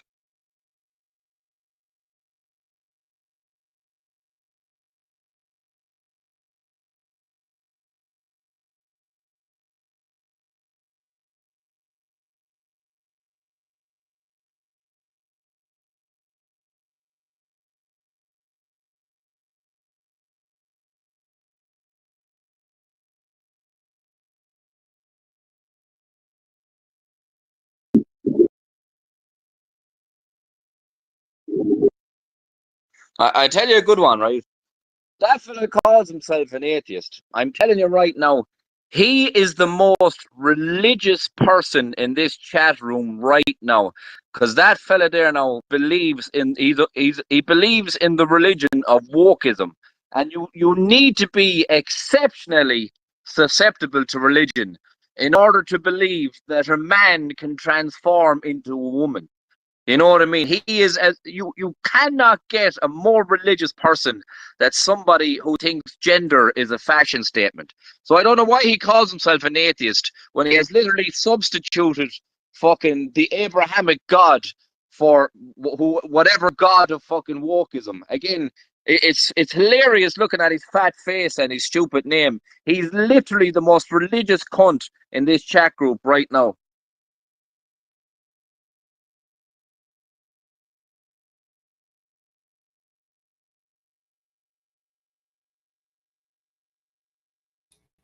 I think I'm back. I don't know how long I was gone there. Hopefully, I wasn't just ranting for 10 minutes on my own there.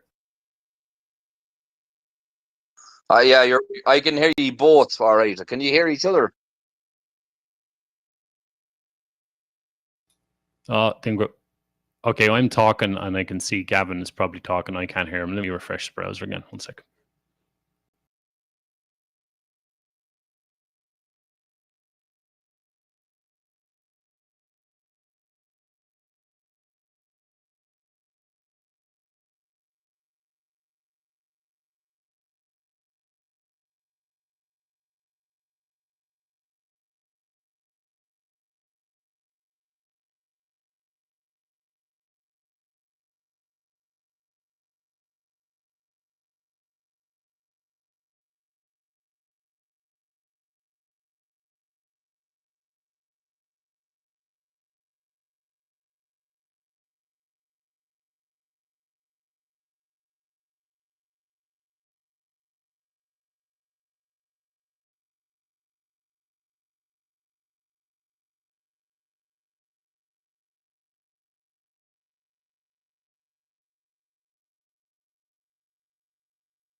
Yeah, I know the new atheist movement. I think was the York he was, and I've listened to a pile of Sam Harris as well. I tell you my story, right? I am literally just incapable of believing that God exists. But that doesn't mean to say I'm willing to throw out the baby with the bathwater. And I've often said my favorite book is one I had in my pocket for fucking. I think I had it in my pocket for 8 years solid while I was in the army, and it was the Bible. I mean, my lack of belief in a divine power doesn't negate the fact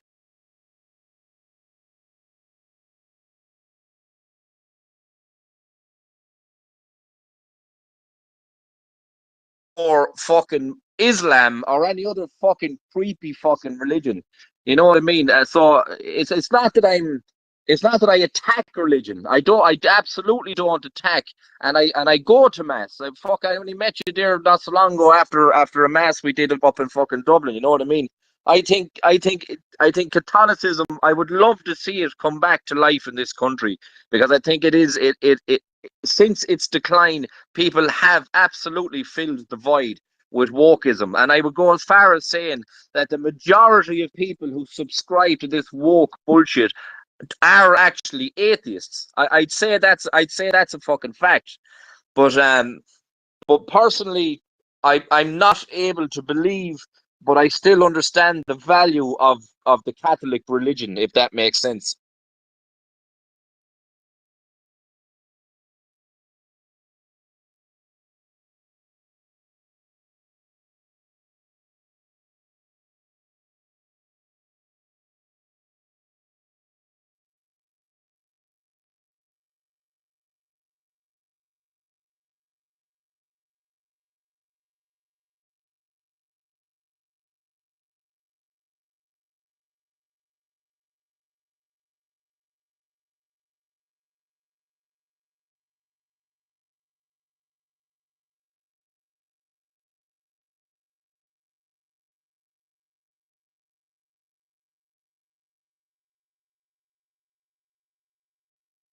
Yeah, it was a struggle. I had to refresh a few times. Can you hear me okay? Grant, so I just tune back in there. I don't know. Do,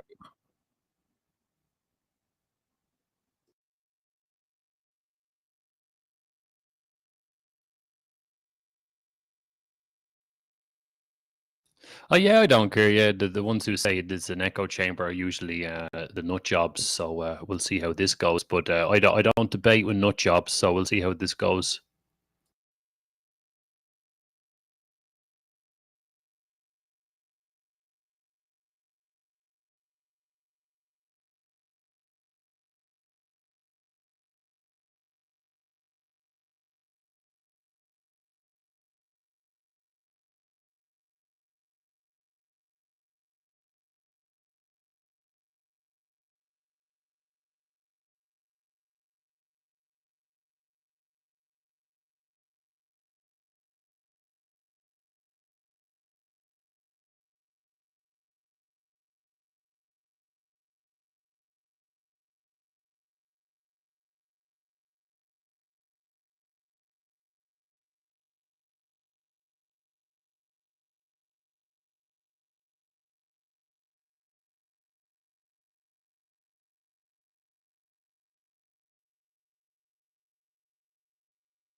Geez, when I came back on, you were talking about the creation of humanity, and I was like, Jesus, I was gone for 2 minutes. What did I miss?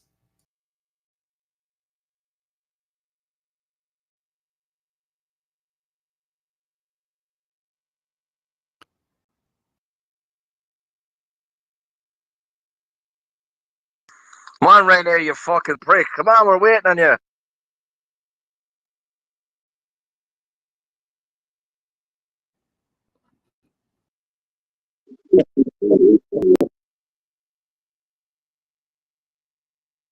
Oh my, he's named after my favorite sweet when I'm fucking scalded from too much cider.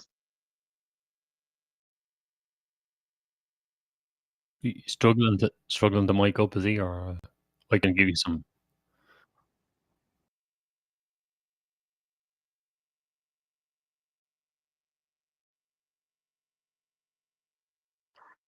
Yeah, for some reason I kept on getting disconnected there, so sorry about that. So just a bit about the JQ, the Jewish question, the J trap, whatever you call it. Um, it's I think I don't know whether the term analogy is more it's more appropriate, but you know the way that there are like at least not at least there are 15 American presidents with strong with some sort of Irish ancestry, right? And if do you think it would be fair to say this is just a what you call this hypothetical? Do you think it would be fair for me to say that there's also an Irish cabal of people that wants to control the world? I mean, like, given that the US is pretty much, the most powerful country in the world. Do you think it would be fair to paint, I'm not saying you, Gavin. I'm not saying I'm not.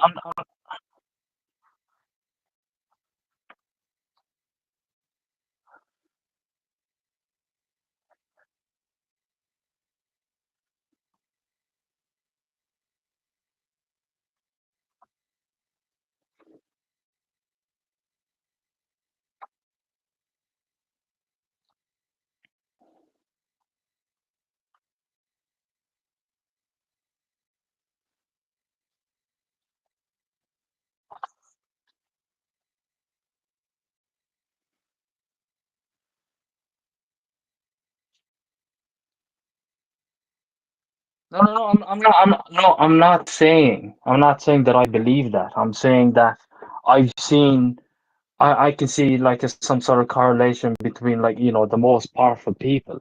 What I'm trying to say is that the fact that the US had at least 15 Irish descendants for president, and the fact that I'm not saying you, Gavin, I'm not saying everyone in the speaker panel, but there are anonymous accounts that would say all Jews are bad, which I know that you don't believe, but what I'm trying to say is that applying the same type of talking points and logic, do you think it's fair if I was to say that? Because the fact of the matter is there's less there's you get what I mean?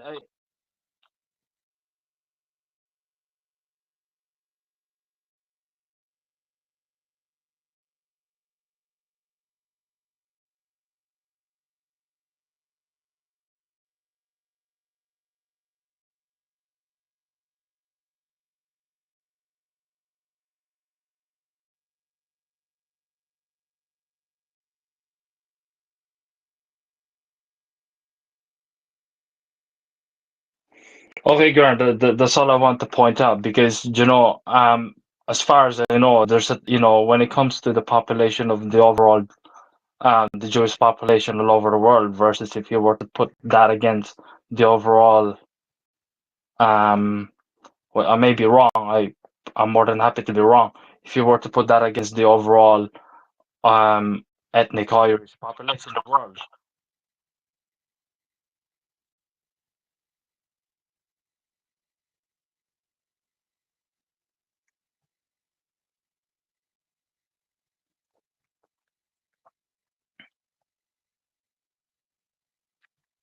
and that's the point. Yeah, yeah, and that's the point I'm trying to make for the accounts, the anonymous accounts that are saying, "Oh, all Jews are bad." I'm not saying you do because you're pretty wide open there.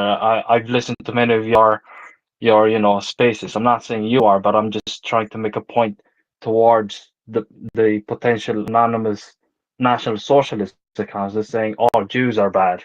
That's the point I'm trying to make towards them because then they oh I've been called, oh, you're just a product of a Jewish mechanism, right? And it's like there's a lot of things that many people don't know. I mean, like our national hero called Jose Rizal, he married an Irish woman who was born in fucking Hong Kong. Does that mean that the Irish somehow influenced Filipino nationalism? Even what? Who else? Douglas MacArthur. He may not have an Irish heritage, but he had Scottish heritage. So if you were to put Justin Barrett's logic regarding the Gael race, what stops me from thinking, oh, even someone a person with a Gael descendant somehow was general the army general of the Philippines when it was somehow some sort of puppet state of the United States. So I'm trying to apply the same logic that many of these anonymous accounts are applying. So which I know is wrong, which I know is wrong. It-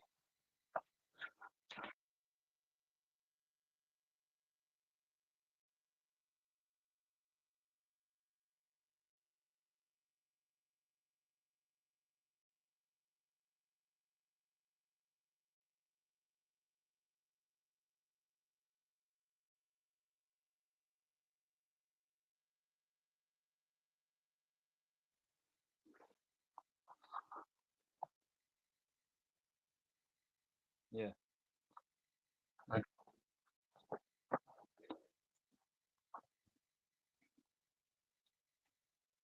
No, I know that. I know that. I'm not against what you're saying. I mean, I haven't read Solzhenitsyn, but I've read the Communist Manifesto twice. So I'm doing more research about it, but this is what I'm trying to get. Stems from what Emmett is saying in terms of, lack of personal responsibility regarding the wider Irish population. Because even Mike said it. More than half of the population of Ireland is not even voting. Like that pissed me off too. I mean, like, I'm against Marxism, but to say that, oh, Ren, you don't have a right to fucking say shit because you're not ethnically Irish, Jesus Christ. Okay, grand. But at the end of the day, I'm culturally molded in Irish society. I think I even get flack from my own people, Filipinos, for, naturally being like one.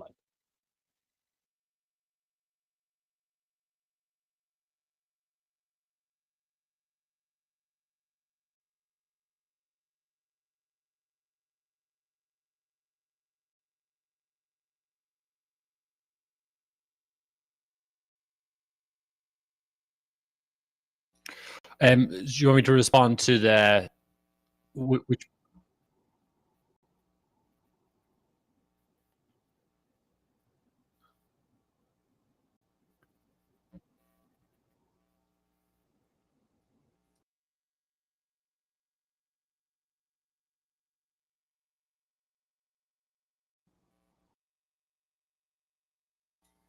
Yeah, I know what you're saying, Rennie, and it ties into what we were saying earlier about when if you're determined to think that people within a certain group are problematic, and then people have an issue with them, which we spoke about earlier as kind of justified and understandable. People start to see them everywhere. It's kind of like an optical.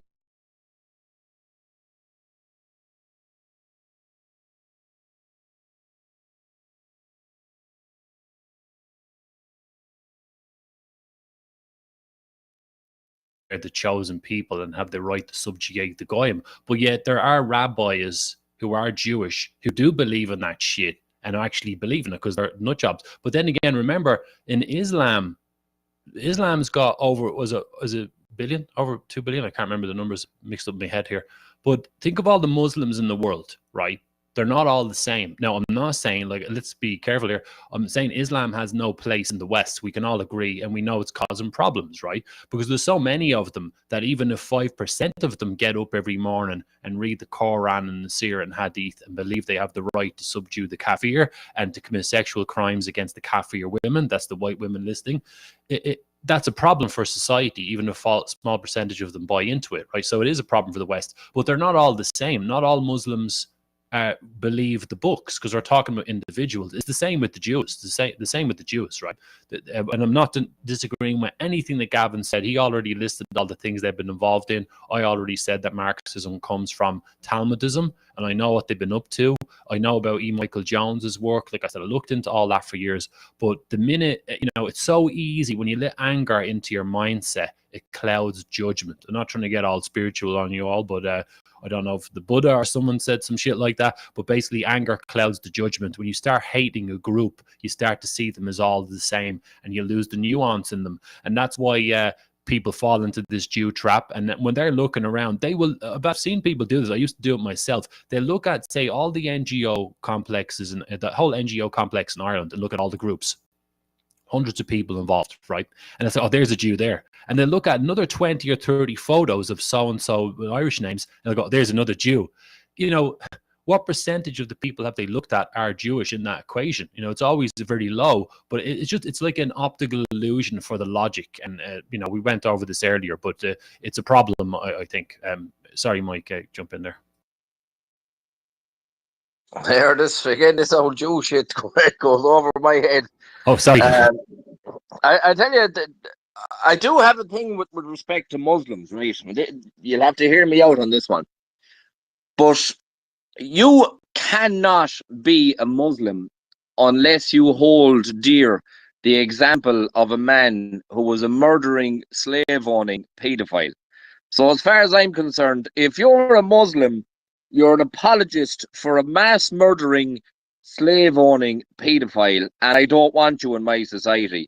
So I actually, for that particular group, I actually do cover them all with the same paintbrush. Because again, you can't call yourself a Muslim unless you want to get down on your hands and knees and pray for Muhammad. So as far as I'm concerned, Muslims can all go and fuck themselves. They can go back to the patch of fucking desert and worship their paedophile over there. I want nothing to do with them. As far as I'm concerned, every mosque is a monument to a slave-owning, murdering paedophile. They should be dismantled. That's me completely. But I will paint that group. As for everyone else, it gets a bit tricky after that, really. But here again, this Jew thing, it's completely over my head. I haven't a clue how to argue for it, how to argue against it. All I know is there are people out there who want to take shit from me, and they're my enemy. That's a great point about Islam and stuff there, because like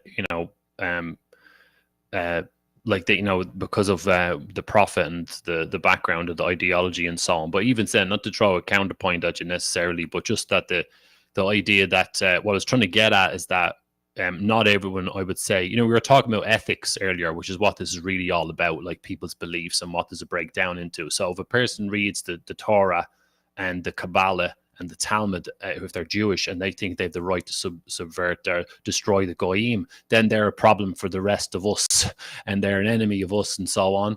Another person might read the book and find it interesting and not think about it anymore. And I do believe that, there are Muslims like that, I would say, who some of them take it really, really seriously and they believe every word in all the Muslim books. And other ones, they call themselves Muslim, they pray and they go to the mosque and yeah, they're mistaken and they are worshipping someone they shouldn't worship, but I don't think each individual would be equally as bad. Now, this is the nuance I meant earlier. Again, I'm totally hostile to Islam and it's no place in the West. I'm just trying to link it into what we were talking about with the Jewish thing. You know what I mean? I get you completely. Absolutely. I'll tell you a good one. I actually like what someone like Majid Nawaz, I actually like what he has to say.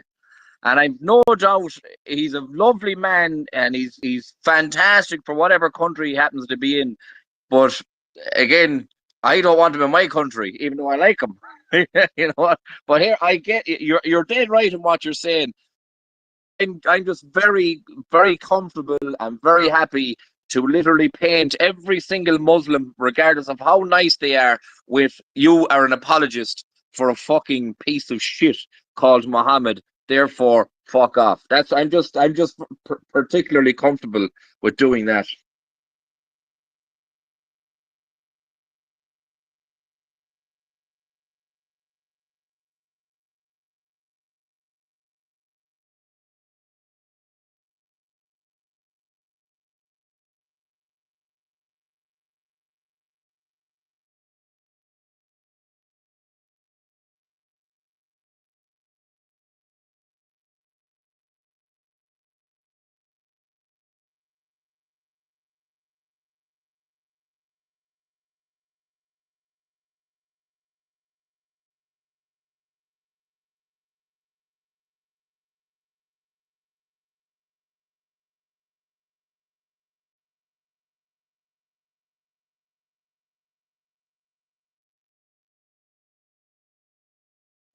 Oh, I think you're 100%. And I was say I brought up Majid Nawaz there to kind of to say exactly what you just said.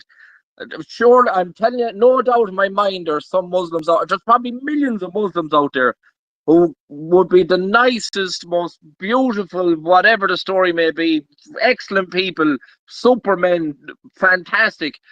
I just, as far as I'm concerned, go away from me. Be nice in some other country, and I'll visit you once a year. Well, you know what I mean?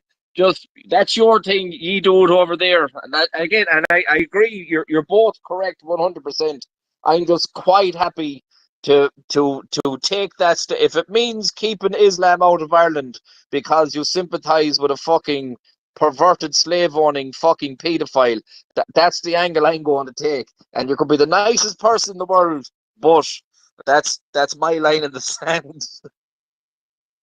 You know, they how they like another way, like the way Islam works as well. And I remember interviewing Dr. Bill Warner about 2018 about this. He's an expert on political Islam, he called it, and it was a real education for me researching that subject and interviewing him. And we were talking about the ratios. He was saying I was calling it radical Islam, and he goes, "What do you mean?" He goes, "There's authentic Islam, and there's anyone who's not authentic." So authentic Islam is jihad. It's about spreading Islam around the world, and it goes back to the 7th century. And like we were saying there, not everyone's going to follow it. So, you know, when people say extremist or radical, what does that mean? They're the ones who are following the text. But again, you know, you know, we have to look at the nuance and so on, while also agree that 100% doesn't belong in the West. But what people who aren't quite understand the threat of Islam, what they go to understand is not to get confused here and let their emotions start taking the lead and going, well, I like the idea that they're not all extremists in their mindset and therefore we can relax about Islam.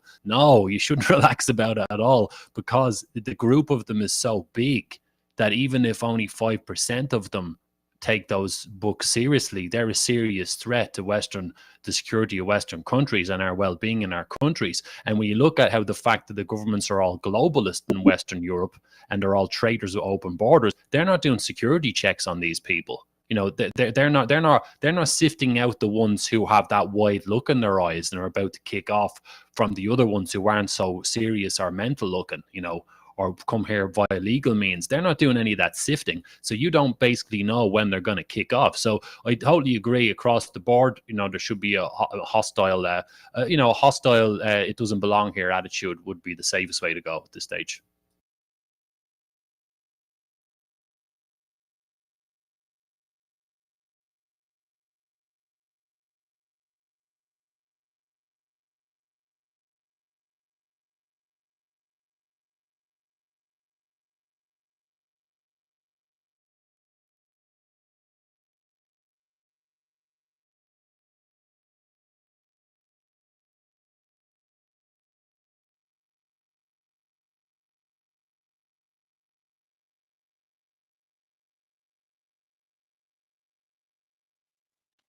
Hey, how you doing? Great space. Just going back to the kind of controlled speech and not being able to talk about, the inherent risk and say Islam. Like, I mean, it's a closed question now, but when you see places like Germany with tens of thousands of people who are on terrorist watch lists, and just the cost of the state in terms of security is like it must be huge over there. But it's like, yeah, it's like controlled speech means you can't really talk about those things openly, um, even in terms of just, in an abstract way, like here's the risk associated with this country or whatever. But that wasn't really kind of my main point. It was kind of going back to kind of just a question just about, say, um, like just about whether you should be able to kind of like counter Marxism, right, with kind of just by basically suppression. And it was interesting there when he kind of came up earlier, because I think Emmett had raised it before, and I was kind of on the fence about it. And I kind of lean it a bit more towards his side, like. But and you mentioned there's a guy there about who's interested in free speech. I'd like to hear his view on it maybe later. But I mean, you want to read some of the stuff that your man put out, Marcuse, in the '60s about it being okay to suppress certain ideas, like, and this is presented in kind of universities and all the rest, like.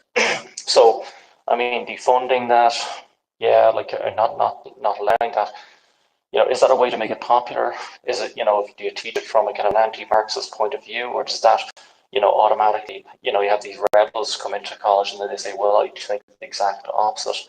It's a really tricky one, and it's kind of like, it has kind of parallels, say, in our own history, or at least on my reading of it. If you kind of remember, like the Section 31 Broadcasting Act that we had, where you couldn't broadcast, like, say, somebody from Sinn Féin or the IRA. And we remember maybe from the 90s more recently, where you had, like, say, Jerry Adams who just be dubbed over. But if you would go back to the 70s, say, for example, when at the height of the Troubles, where, things looked like they were going to tip over into open warfare, and, hordes of people going north, getting involved, and you had the arms crisis. In that kind of crisis, they had to they felt they had at the time to kind of suppress, to the point where actually I think they fired somebody from RTE for a broadcast, and I think it was McSteofan, one of the leaders of the IRA. So it does, that's for a nationalist cause that they had to suppress, which it makes it kind of interesting. I don't know what Emmett's thoughts, or anyone else actually, thoughts on that. I mean, how do you kind of get that right? I mean, you're dealing with something that is sort of immoral, well, quite immoral, really. You're talking about suppressing somebody, but you're talking about doing the same thing to them. Do you just wait till it's a crisis? Or, do you just take the complete opposite and just kind of go, well, appeal to people's self-interest or nationalism, and just forget about that altogether? Forget about fighting it. I mean, just show people how much, for example, say, how much does it cost them? How much does it hit their pocket? What's the alternative? We talk about, like, all the people stuck over in Australia, all that sort of stuff. And then you look at the cost of refugees, and no political party is, like, really emphasizing exactly how much it costs.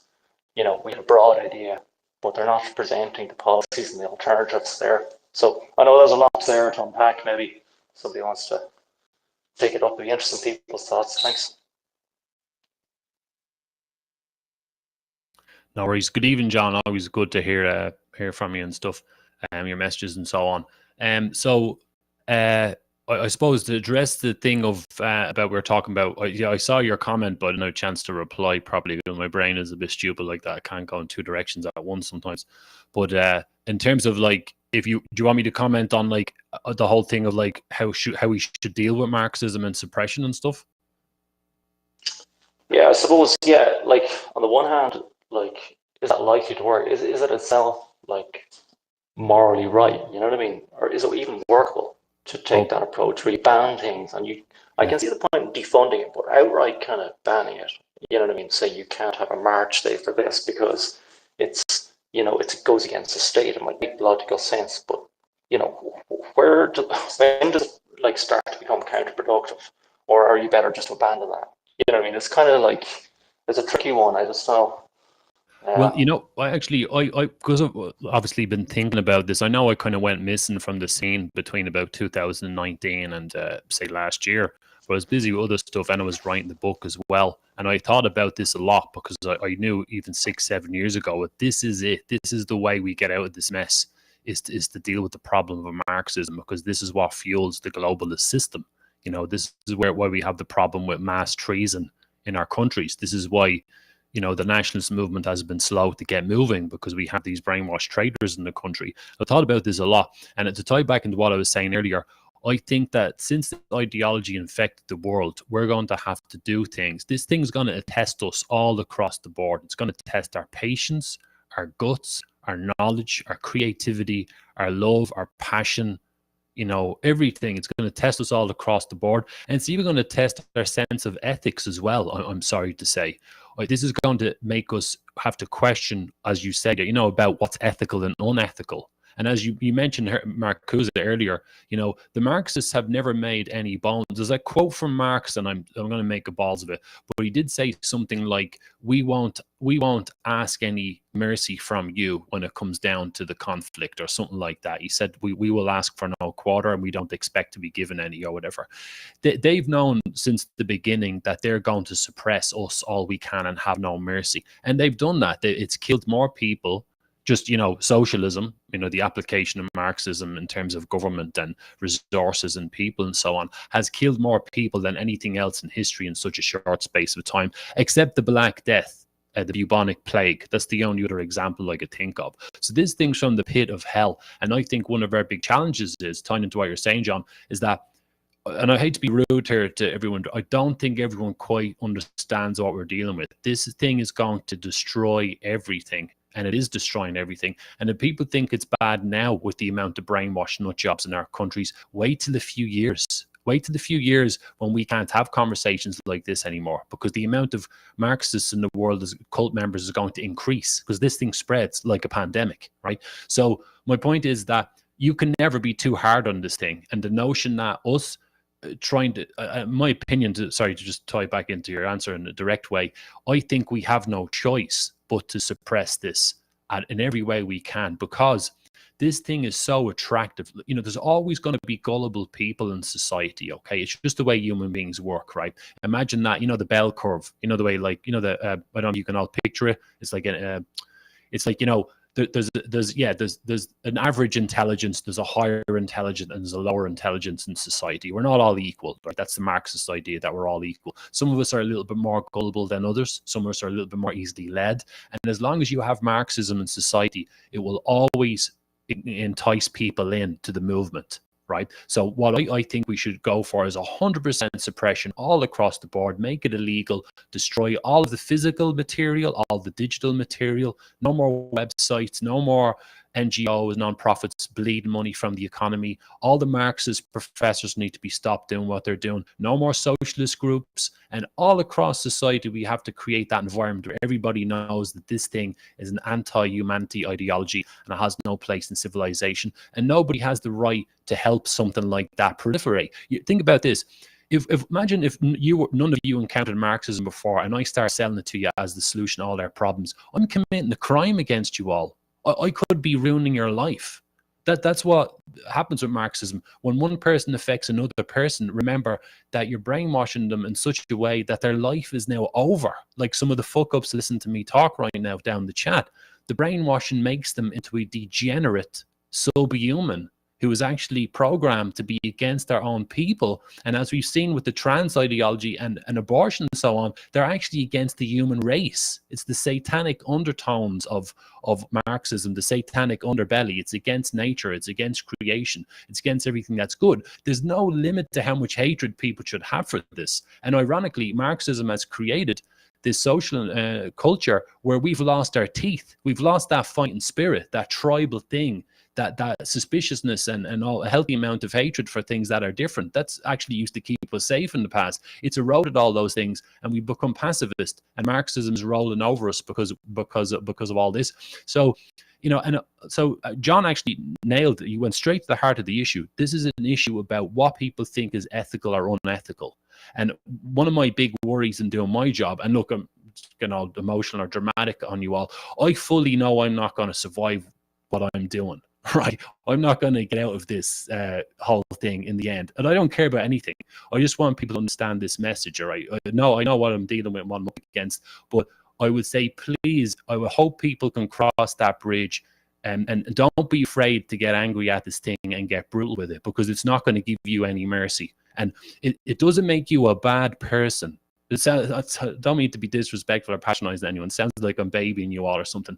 You're not a bad person because you get nasty temporarily, right? It's like, imagine you're a good person, you treat everybody well, but there's someone you work with or someone who likes to try and pick on you, wind you up, and one day you turn around and punch them in the face, all right?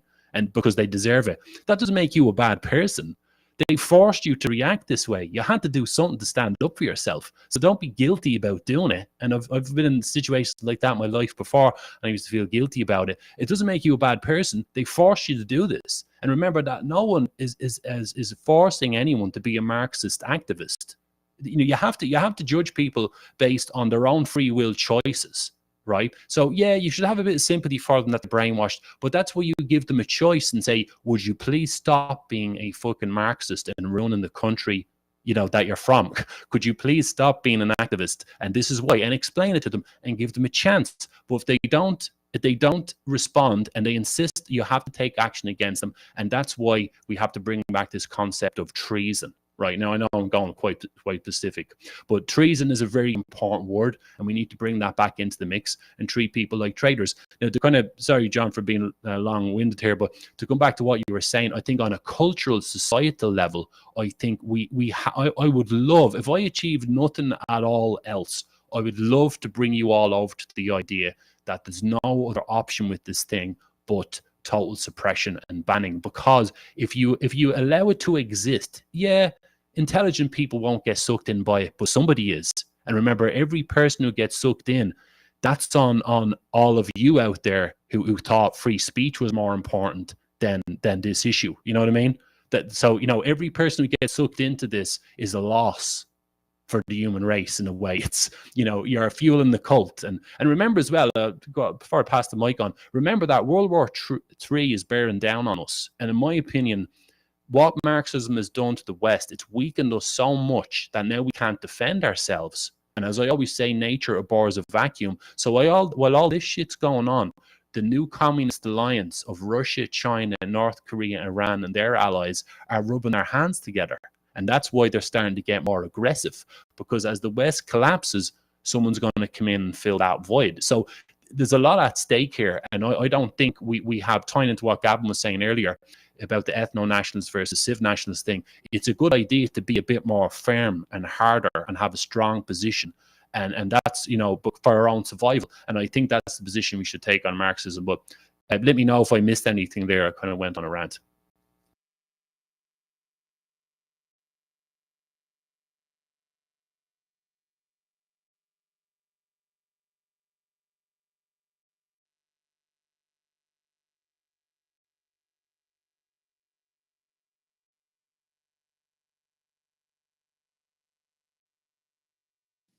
Hey, thanks for bringing me on, man. I popped online first. Let me just say, haven't heard Resolving Reality speak before, but I really like the way you frame your thoughts and your approach. I think all of my work will be complementary to what you're doing. I've already emailed the curriculum in Ireland directly.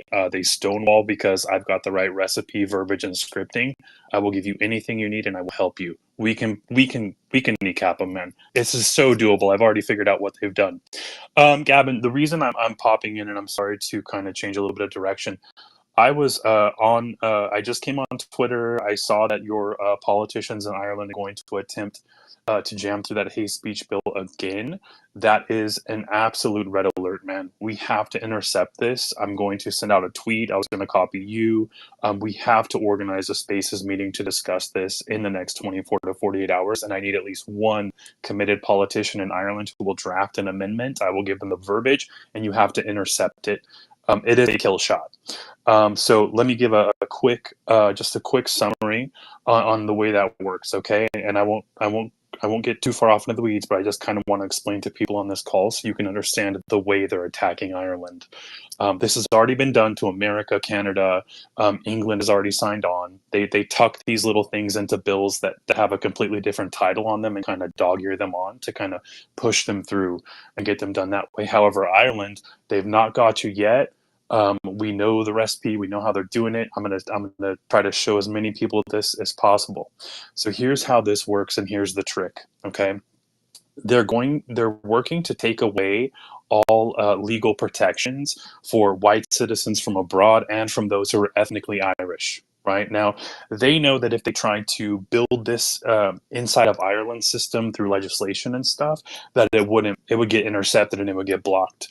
So they're doing it in an external body. For us in America, they did it in the UN. For those in the UK, they did it in the EU. That's the bureaucratic body where they drafted this legislation, they got their recipe right, and now they're going to try to sign Ireland onto that at the end of the process and kind of just repeal your existing laws. Okay, so here's how this works. Right now, Ireland has laws on the books, and there's legal language in those laws that say you are not allowed to discriminate on the basis of gender, nationality, race, whatever, right? The way they're worded automatically extends equal protection to all citizens within Ireland's jurisdiction. So that law is going to get repealed hate legislation, and it's going to be replaced with legislation that was drafted in the EU, but that legislation uses undefined terms like racism, right? And here's the thing, that term racism does not guarantee equal protection to all. Since it's undefined, the way it works is you only get protection under that if you set legal precedent in a prior legal case. So you are now having your laws repealed and replaced with new laws that you have to compete for equal protection under. The only way you can win equal protection is to bring that charge of racist and win your case in a court. Now, there's a gatekeeping system in place here in America, and there's one there in the UK and Ireland as well. Okay, the public prosecutors will not allow the charge of racist to be brought in cases where there's a white victim. They gatekeep. They gatekeep your ability to bring that charge and to win a case. So you will be denied equal protections under this law, and your existing laws that give you protections from legal discrimination or discrimination on race, nationality, whatever, those will be repealed. And a lot of people don't understand what this means. It will be total dispossession for the ethnically Irish and for all white citizens from abroad living in Ireland. The government will have no legal obligation to perform on your behalf or even to acknowledge anything directed at you, whether it be verbal, physical, derogatory material, or anything. The government's allegiance will be switched over to migrants. That's what they're attempting with this law. Now, I know that you guys, we blocked the last attempt, or at least we got enough fervor out there where they kind of blocked it, but it was based on different reasoning. It was not based on the reasoning that O'Gorman and McKenty are literally sabotaging your population. If anything, I fully agree with what Resolving Reality said. We need to modernize the treason laws. This is not something where they just get to walk away and, oh, well, and then have a do-over after do-over after do-over. One time you reach for me like that, you're not getting your hand back. That's the approach we need to take. So Gavin, I was actually working on putting together a video tutorial. They're moving fast, man. They're making their move, and I'm not going to have time to get that up and ready. So like I said, if we can get something, a space is organized within 24 to 48 hours, and I need at least one politician on there, and any people working in the legal field over there. This is like a real deal meeting we need to have. So that's what I wanted to add, guys.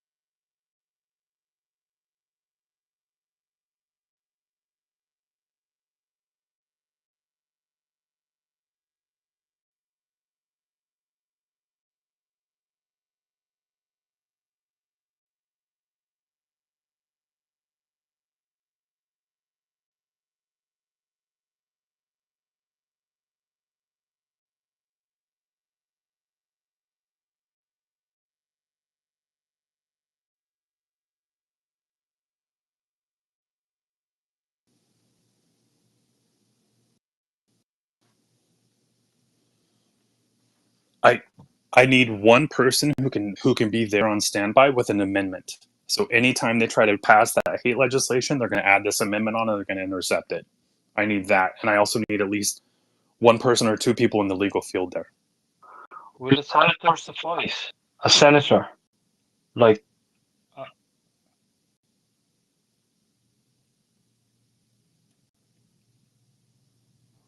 McDowell. So I have the verbiage, I have the framing, I have the scripting, I can forward it, but we have to have somebody whose job is going to be to stand there in that house and guard. Every time they attempt it, they're going to present that amendment, and they're going to paperclip it onto that legislation. That's the only way you can block this. I understand that the protests are amazing. I love the show's support by the Irish people and all that, but they're going behind your back deliberately to do this with the laws. You know what I mean?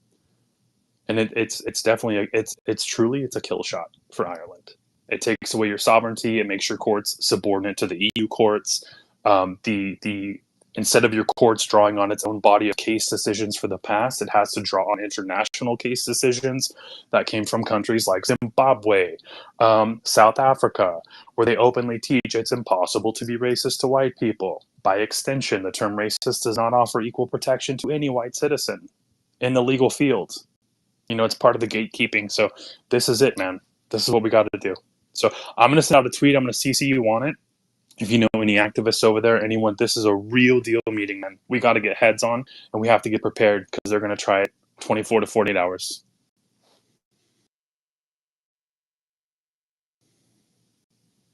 I've sent out a bunch, actually. Let me see.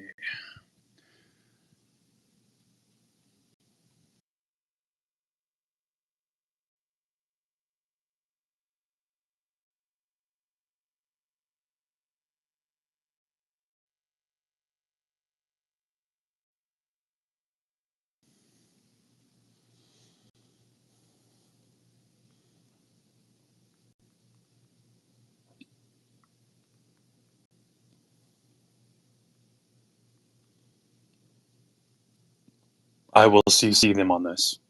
I'm going to send out the tweet. Yeah.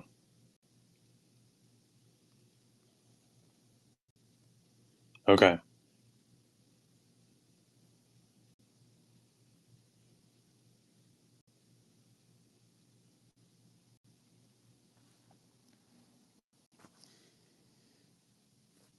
No, I know. Well,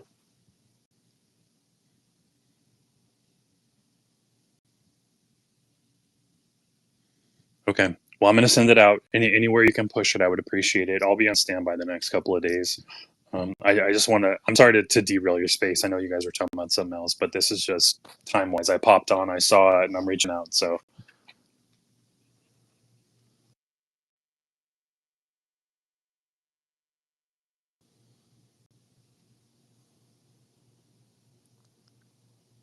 yeah.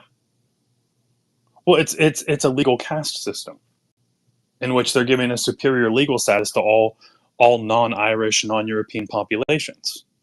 It's part of switching your government's allegiance from the Irish over to the global population that has no connection to Ireland. It's truly what it is. It's not equal protection, it's selective protection. There's no defined legal terms, it's case decisions. That way, if you don't have criteria or a legal definition to refer to, you can't even access your own courts to plea bias treatment by prosecutors or government officials or whatever. It's total gatekeeping and total lockout of your own legal system. And you won't even have legal recourse in instances of racial discrimination. So your own legal system is going to get taken over by, like, quotas for this and quotas for that, and that generation will just take over your institutions, and they'll use it as a weapon against whatever's left of the Irish. Same agenda here in America, same thing in Canada, same thing done in Australia. It's all centralized, and it's coming either from the EU body or the UN body. And there's a paper trail. That's a good thing. They left a paper trail. So that's what I was researching, and that's how I found all this out. So Good evening, sir. Great information. That actually ties into, well, this is just the latest manifestation of what we've been dealing with for a while. We know there's an anti-white element to all this across the West. And it actually comes from the ideology and Marxism, as in that we are the oppressors in the West. That's where all this anti-white thing has come from. They tried to push this going right back into history, and it's based on the false narrative that the white race is the most evil race in the world, that we're the ones who did all the oppressing across the world. The Marxists have been going on about this for years, and I know. a lot of it comes back to the whole African thing, that the slave trade and everything, and so yeah, I know you've been over this just for everyone else listening. So it's all come from the oppressor versus oppressed formula. And white privilege is tied to that as well. We've seen how the Marxists have been kind of drumming up this hatred for white people, and so as you were saying there, it kind of puts us now in the inferior class. They're trying to create a new class system. So this is the consequences of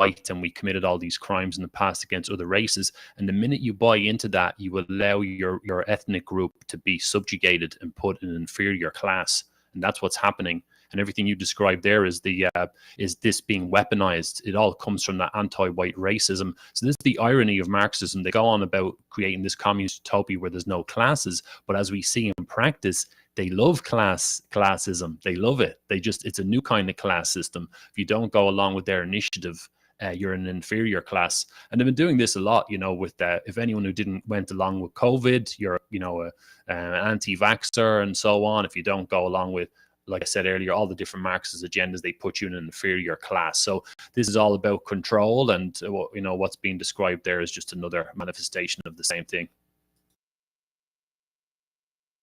I agree.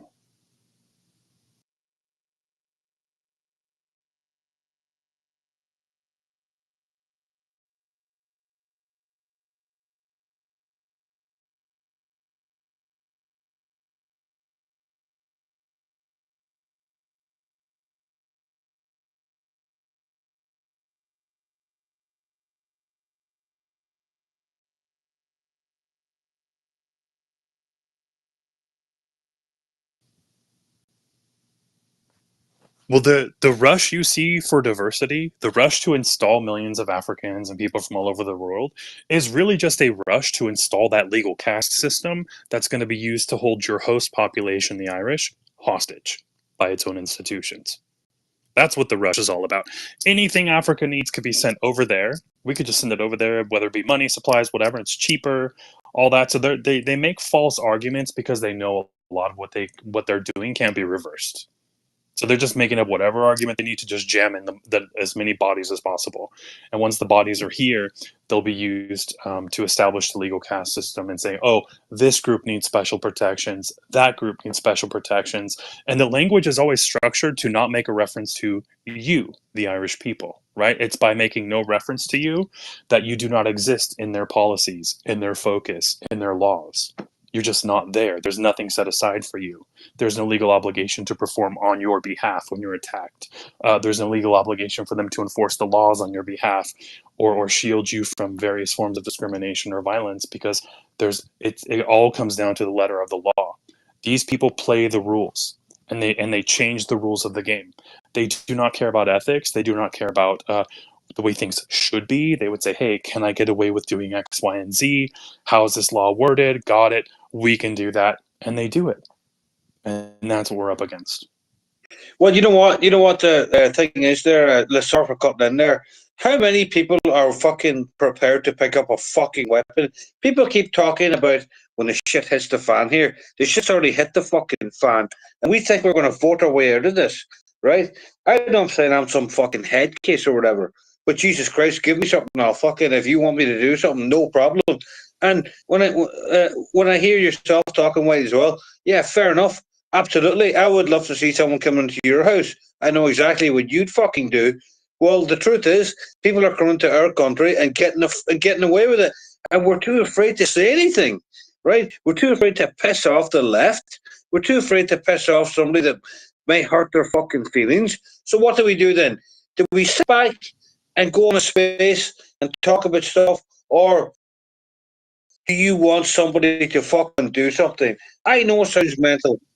I just need one politician who's willing to hold an amendment and stand guard in that house. Whenever they try to pass that, they're going to clip that amendment on, and they're going to neutralize the way that bill gets weaponized against you. That's what I'm calling for. That's a first step. I'm not talking about the next steps, which you just referred to, True Irish. That would be down the road. Like I said, America already signed on through other means. England already did. Ireland hasn't. They're going to try to make their move. You guys, you have time to catch this. I just need at least one politician who's willing to listen and have the balls to say, yeah, you know what? I'm going to code it into law. Equal protections for my population. You got a problem with that? Anyone who does, you need to make them look bad, right? That's the first step. So I just need that. I need anybody in your legal field who's willing to listen. I personally am on the West Coast of America. I think there's like a 12-hour time difference. And I stumbled on to what's being done in Ireland simply by chance. When I was researching what happened here and in other countries, I saw that hate speech bill last December and I almost fell out of my chair, man. I swear to God, I've never seen anything that intrusive in my life coded into law. So since we can catch it, since they haven't got it through yet, I'm trying to ring the bell and reach out to anyone I can and say, hey, I've got the angles, I've got the verbiage, I got the right recipe for you. Get me the right pair of hands to put this in. I'm going to show you what you can just read this verbatim and it'll work. I'm going to give it to you. I just need somebody in Ireland who's got access to that. I'll tell you what. I'll tell you what. Wait. We need to.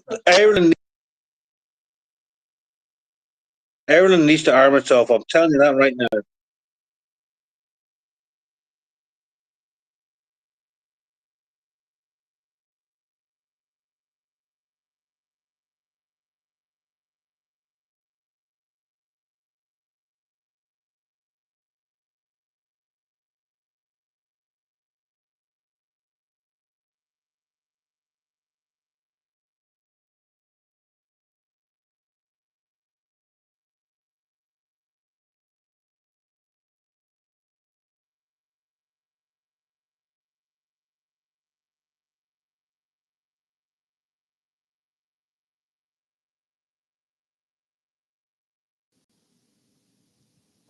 Yeah. Okay. I will put them. I'm gonna send out a tweet, and I'm gonna copy the one I already posted. That's saying we need to have a spaces about it. And I'm hoping we could just record that spaces. A lot of people just don't read, man. I put out screenshots and stuff, and they don't have that comprehension. Something's happened. So I figured I was gonna do a video tutorial, but I don't have time now. So yeah, I've already DM'd them directly, and they responded to me. Not about this space, but last weekend they did. So they're gonna be on there too. But everyone I put on this tweet, if you know a party like you're talking about Free Speech Ireland, all of us need to reach out to them too. Not just the one I'm sending, but everyone. We need to hound them. We need to get people on this.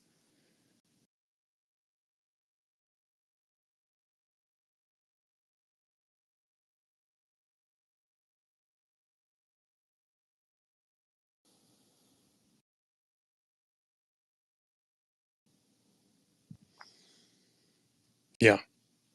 Well, it's just they have a really big account with a lot of followers, and when I tweet at them, I just don't get a response. They probably don't even see it. That's all I'm saying. So I'm gonna tweet at them, but if everyone else can try to get their attention too, I'd appreciate it. But yeah, then we gotta get cracking. 24, 48 hours, they're gonna try it. So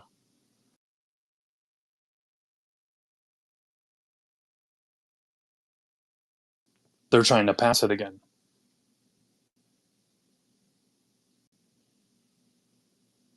See, I knew, like a month ago when they said there was all these news articles coming out. Oh, humiliation for McKenty. Her bill failed. Da, da, da. I knew they were playing possum, man. I knew they were trying to divert attention somewhere else. It's kind of like telling people, "Oh, don't worry about it. It's going away." Hell no, it's not going away. Because let me tell you guys something. In Ireland, it's not what happens to Ireland is going to happen to us all around the world, and let me tell you why. Ireland is a global headquarters for big tech companies like Apple and Facebook and Google and other stuff, right? And if Ireland passes this bill with the EU bureaucracy, like verbiage in it and stuff like that, since all those search engines and everything are located in Ireland, they will defer to Ireland's law when they limit what we around the world are allowed to see or know about. They will have global censorship, if that makes sense. So it's not just Ireland. The rest of us truly are fucked, like in every aspect possible.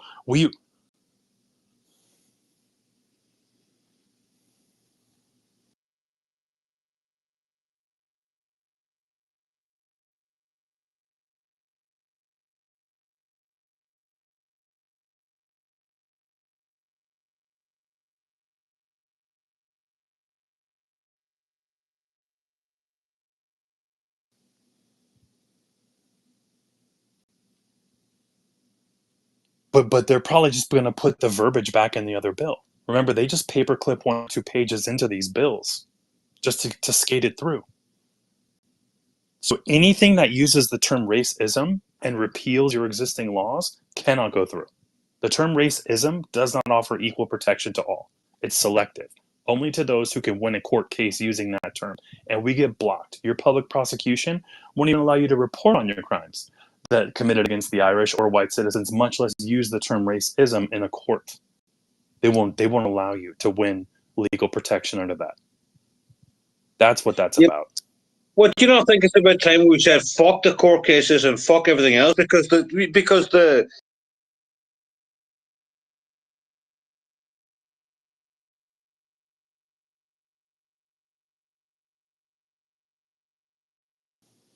Yeah.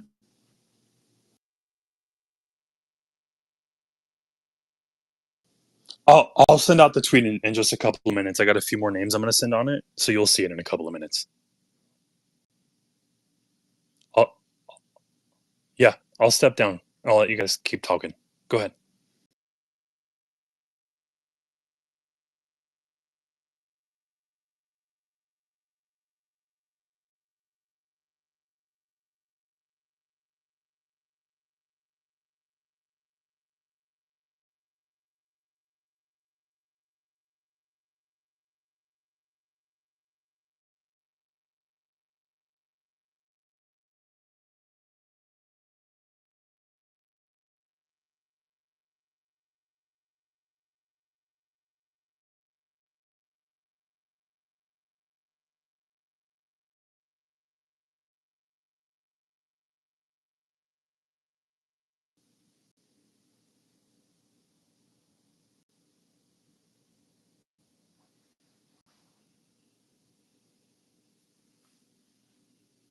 Mm-hmm.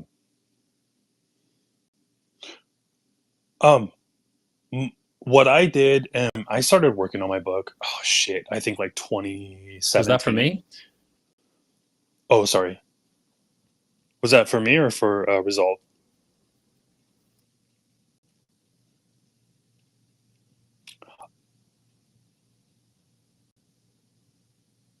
Yes. Well, that's what I was leading into. Yeah, yeah. So here's what I did. When I did my work and my pinned tweet, that was a complete analysis. I basically reverse engineered everything that was done. Lawyers use weaponized language. Let me start this way. They make their remark. They make them incriminating, or they use these very weaponized way of wording things. Right. What I did was I reverse engineered all that in the American school system, and I gave a name to the tactics. Right. They're not derogatory. It gives people a term they can use to kind of openly talk about this stuff without getting in trouble. Now, my approach was this. I don't recommend burning the books. I recommend using them as a piece of evidence and putting their author on trial to incriminate the author, right? Because I look at they use their material as a weapon to put our population on trial. So what I did was I drafted the guidelines and some criteria that can be used to put their literature on trial, and by extension, the people who authored it. So that's how my work is structured.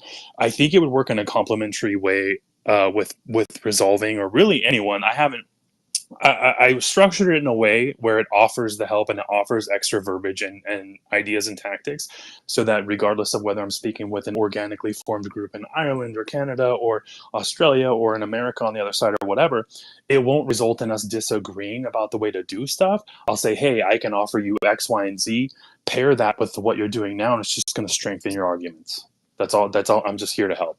That's it. So, I personally, but back to your original question, I don't want to. I want to use what they've done to incriminate them and put them on trial. So I don't want to destroy the evidence. I want to point out the 9 tactics built into this one article or this one piece of school literature, and I want to point out that it was intentional, that they had other options, they could have worded things a different way, and I want them to be seen as guilty in the eyes of the public, and I want to see disciplinary action delivered in a publicly visible way. So that's the way my work operates.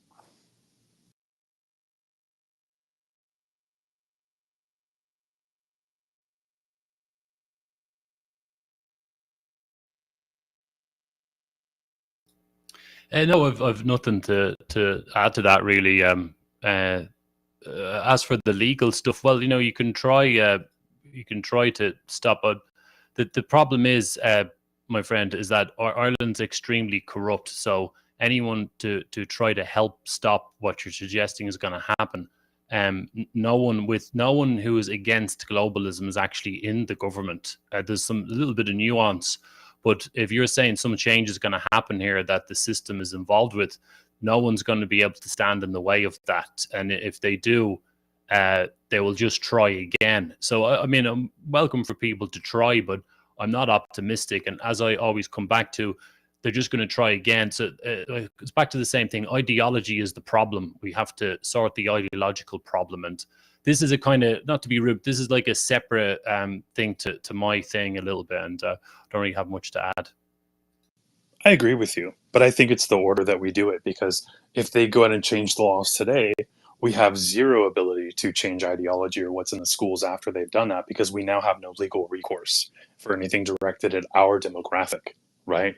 So I was like, okay, well, let me try to jam this up and block them, and let me make people aware of what they're trying to do. And they are going to try again. McKenty and Gorman tried this, I think, 1 or 2 times before, and now they're trying it again. I just saw the announcement today. So that's the only way to block this, is to have a committed politician there with an amendment in hand on site, ready to go at all times to clip that on every time they try it. And we just got to grow and grow more from there. I think if the Irish people knew what was actually being done to them, I would see pitchforks, to be honest with you. I mean, it's just so outrageous that they would even do something like this, but it's a total capture operation. So regarding that white privilege, what I'm going to do resolving, I'm just going to DM you a few of my tweets regarding that stuff. I think you'll like my angles, and feel free to anything that helps strengthen what you're doing in your movement. My work is for everyone. This is to help our entire population. I don't care who cites it, uses it, whatever. I'm just going to send it your way if there's anything you find helpful. So I'll DM that to you. So.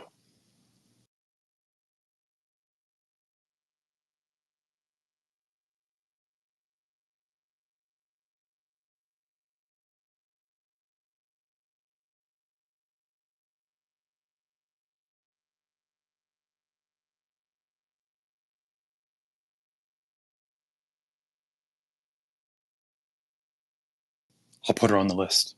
Yeah. I'm still putting together a list as we're talking right now. So I'll put her on. Thing is, though, I don't even know if they're going to see my tweet. That's why I'm trying to reach out to as many people over there in Ireland as well. It's like, hey, can you guys echo what I'm sending? Can you get their attention? Can you tell them, hey, this shit's important? So.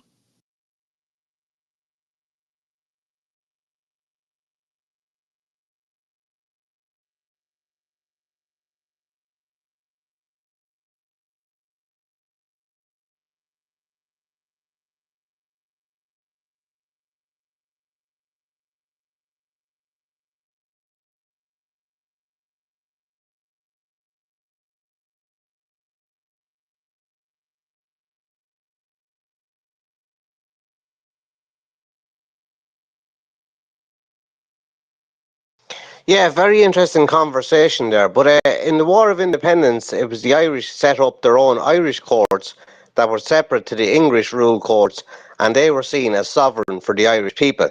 Now, we have our Irish constitutional rights, and they are sovereign. Nobody can change that. So if we just get people from the nationalist movement to have a space on it some night and say that we reject any intrusion or any undermining of our Irish constitutional rights, that should be enough.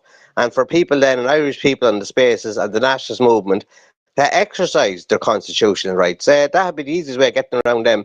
Set up your own courts. Their courts are kangaroo courts. Their courts are bought. Their courts are corrupt. Their courts are morally degenerate. So we set up our own Irish courts that supports the Irish constitutional rights of Irish people in Ireland. That would be the way I do it. But yeah, very interesting conversation. And thanks for coming on there, White Student and Resolute. I agree with you 100%, but here's the thing, and I'll use American as an example. I encounter stuff all the time that's unconstitutional. And what they've done beforehand is they've removed our ability to bring constitutional challenges. We have no avenue to do it. So I think they look at multiple ways. How can they kind of just gridlock you or keep you like trapped at a lower level? I think you also have to take that into consideration, because this is straight out legal warfare and it's coming from the top. So I totally understand I agree with you. It's not constitutional. It shouldn't be there, but they're creating workarounds and loopholes to do it. That's what I'm saying.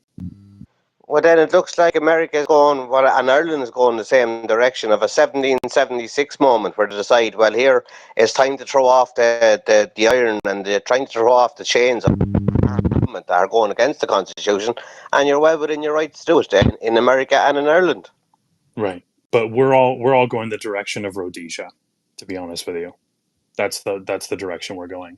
And they've installed people from Zimbabwe in Ireland. They're in Dublin. I've got screenshots of their tweets right now. Those people are already trained to use anti-white scripting and weaponized language, and they were brought to Ireland right before your laws are about to get changed, so the government only protects them, and the government does not protect the Irish. It's all planned, man. The dots connect. So, but I agree with you, Gerard. I agree with you. Yeah, Ireland is a small country. I can't imagine too many people if they get a little bit of pressure inside the legal system, especially the justice system, that the nationalists are going setting up their own courts based on Irish constitutional rights. That could set a cat among the pigeons there. If they want to go down that road, they're more than welcome. But we have had 800 years of British rule where we had to fight. We're well up for a good fight here in Ireland, and you're well up for a good fight in America as well for your constitutional rights. Oh, we just have to take a different angle in America because we're further down that same agenda. But I agree with you. We're all going to have to fight.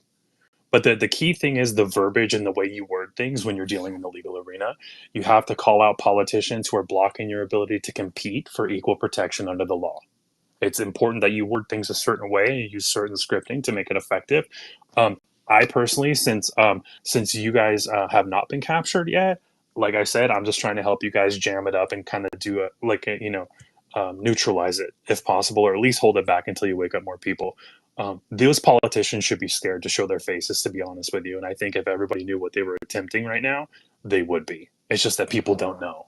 People aren't reading the fine print. People are busy being busy, looking at social media and stuff. You know what I mean? That's all.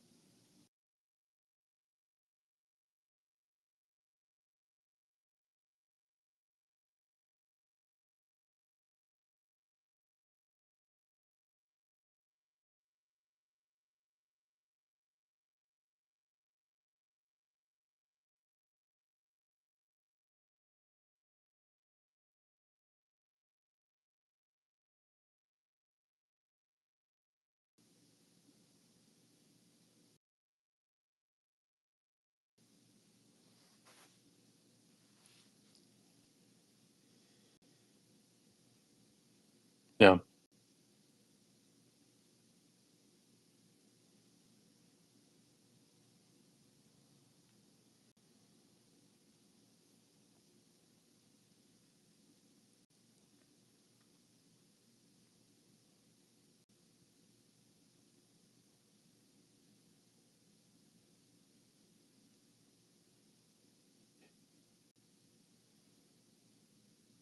Here's one important thing I wanted to give, because I know that sometimes people refer to like a certain religious group as the problem, or a group based on sexuality or gender or whatever, right? Here's the point.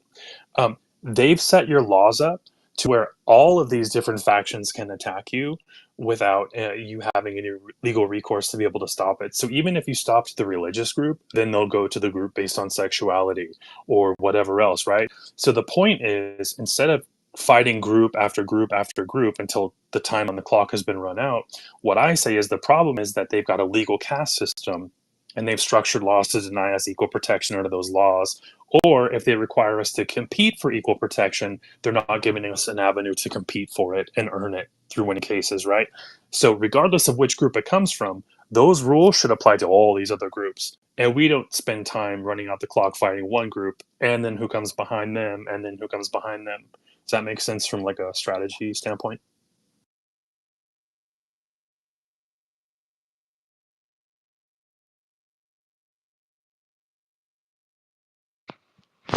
Yeah, thanks, Gavin.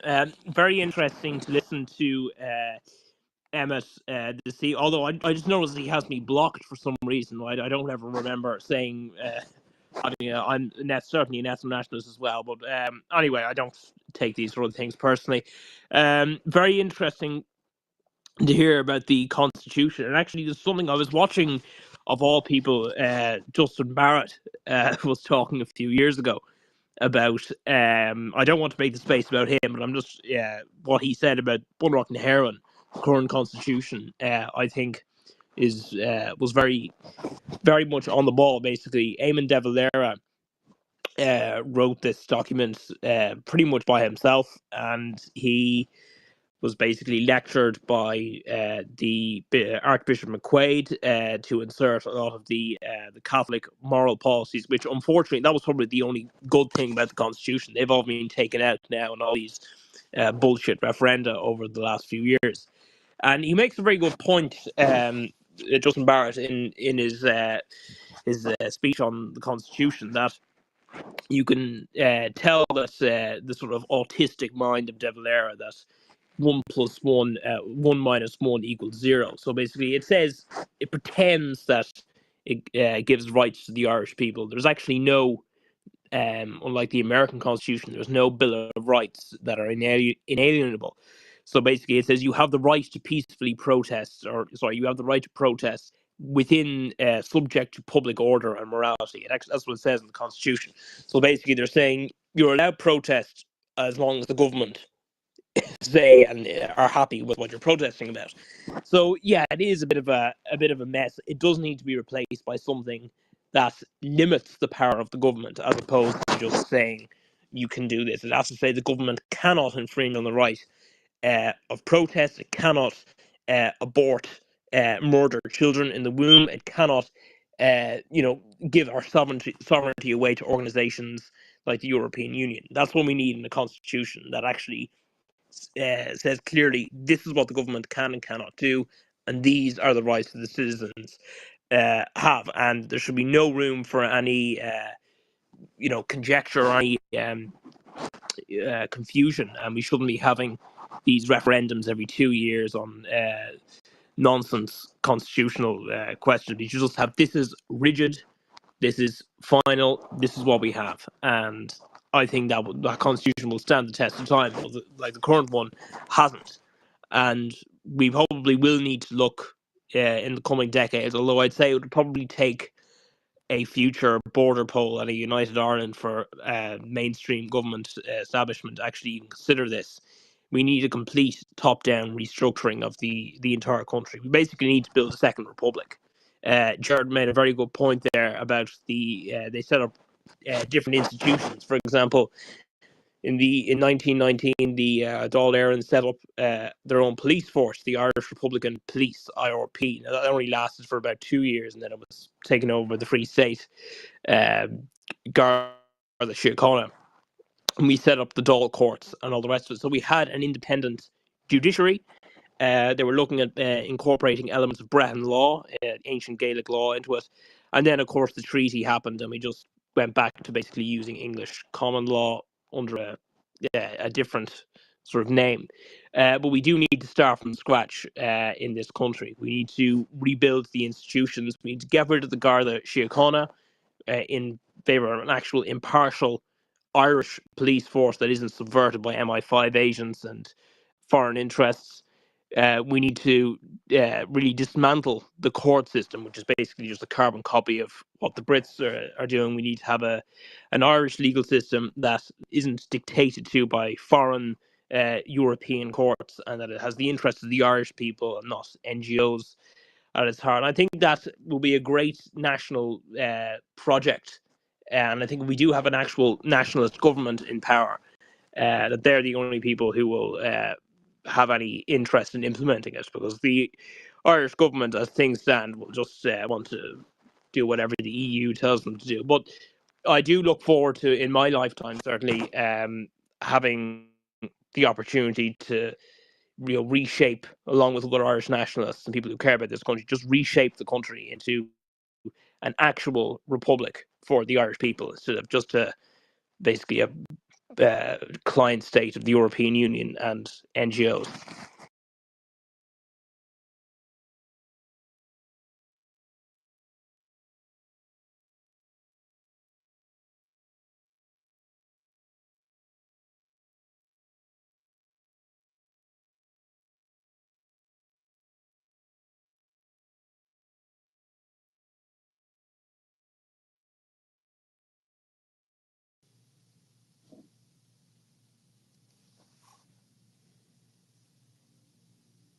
I agree with that, but do you guys notice that they're rapidly installing like large amounts of people that from all over the world? Like, when do you think you'll have enough support? Like, after 50 million Africans got installed and given free housing, so they don't have to work and go away. Like, that's why I see they're rushing like this, and it's coordinated. It's hit all Western and white societies at the same time, whether it be from Canada to America to Australia to even to the heart of the UK and into Ireland. It's all clearly coming from one place and coordinated if they're all following the same script and the plan, you know. So that's what I'm saying. Like making people aware that they're attempting to repeal your legal protections and legal recourse is something that should drum up enough animosity towards the politicians who did it to at least make them fearful of reattempting it anytime soon, but also to start installing your parties and making this one of the permanent things you're just going to have to be on guard for. And it's gonna be like a long march to the institutions like they did the last 50 years. Now we know what they're doing.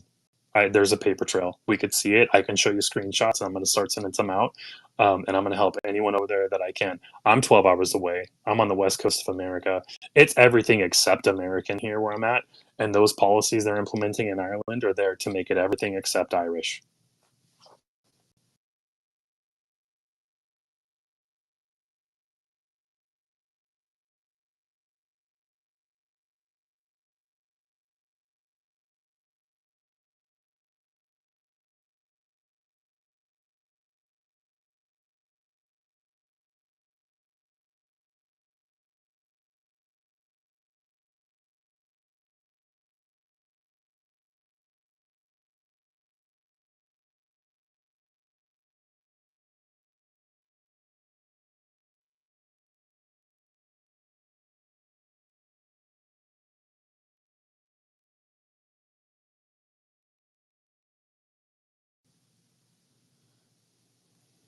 I'm sending them. I'm sending them now. Do a lot of people in Ireland know that a while back legislation was passed that sent out an invitation for Africans to immigrate to Ireland? Are a lot of people aware of that? To like somebody sent an open invitation in like Nigeria, Zimbabwe, stuff like that. How many of you are aware of that? Roderick O'Gorman. Roderick O'Gorman. Yeah.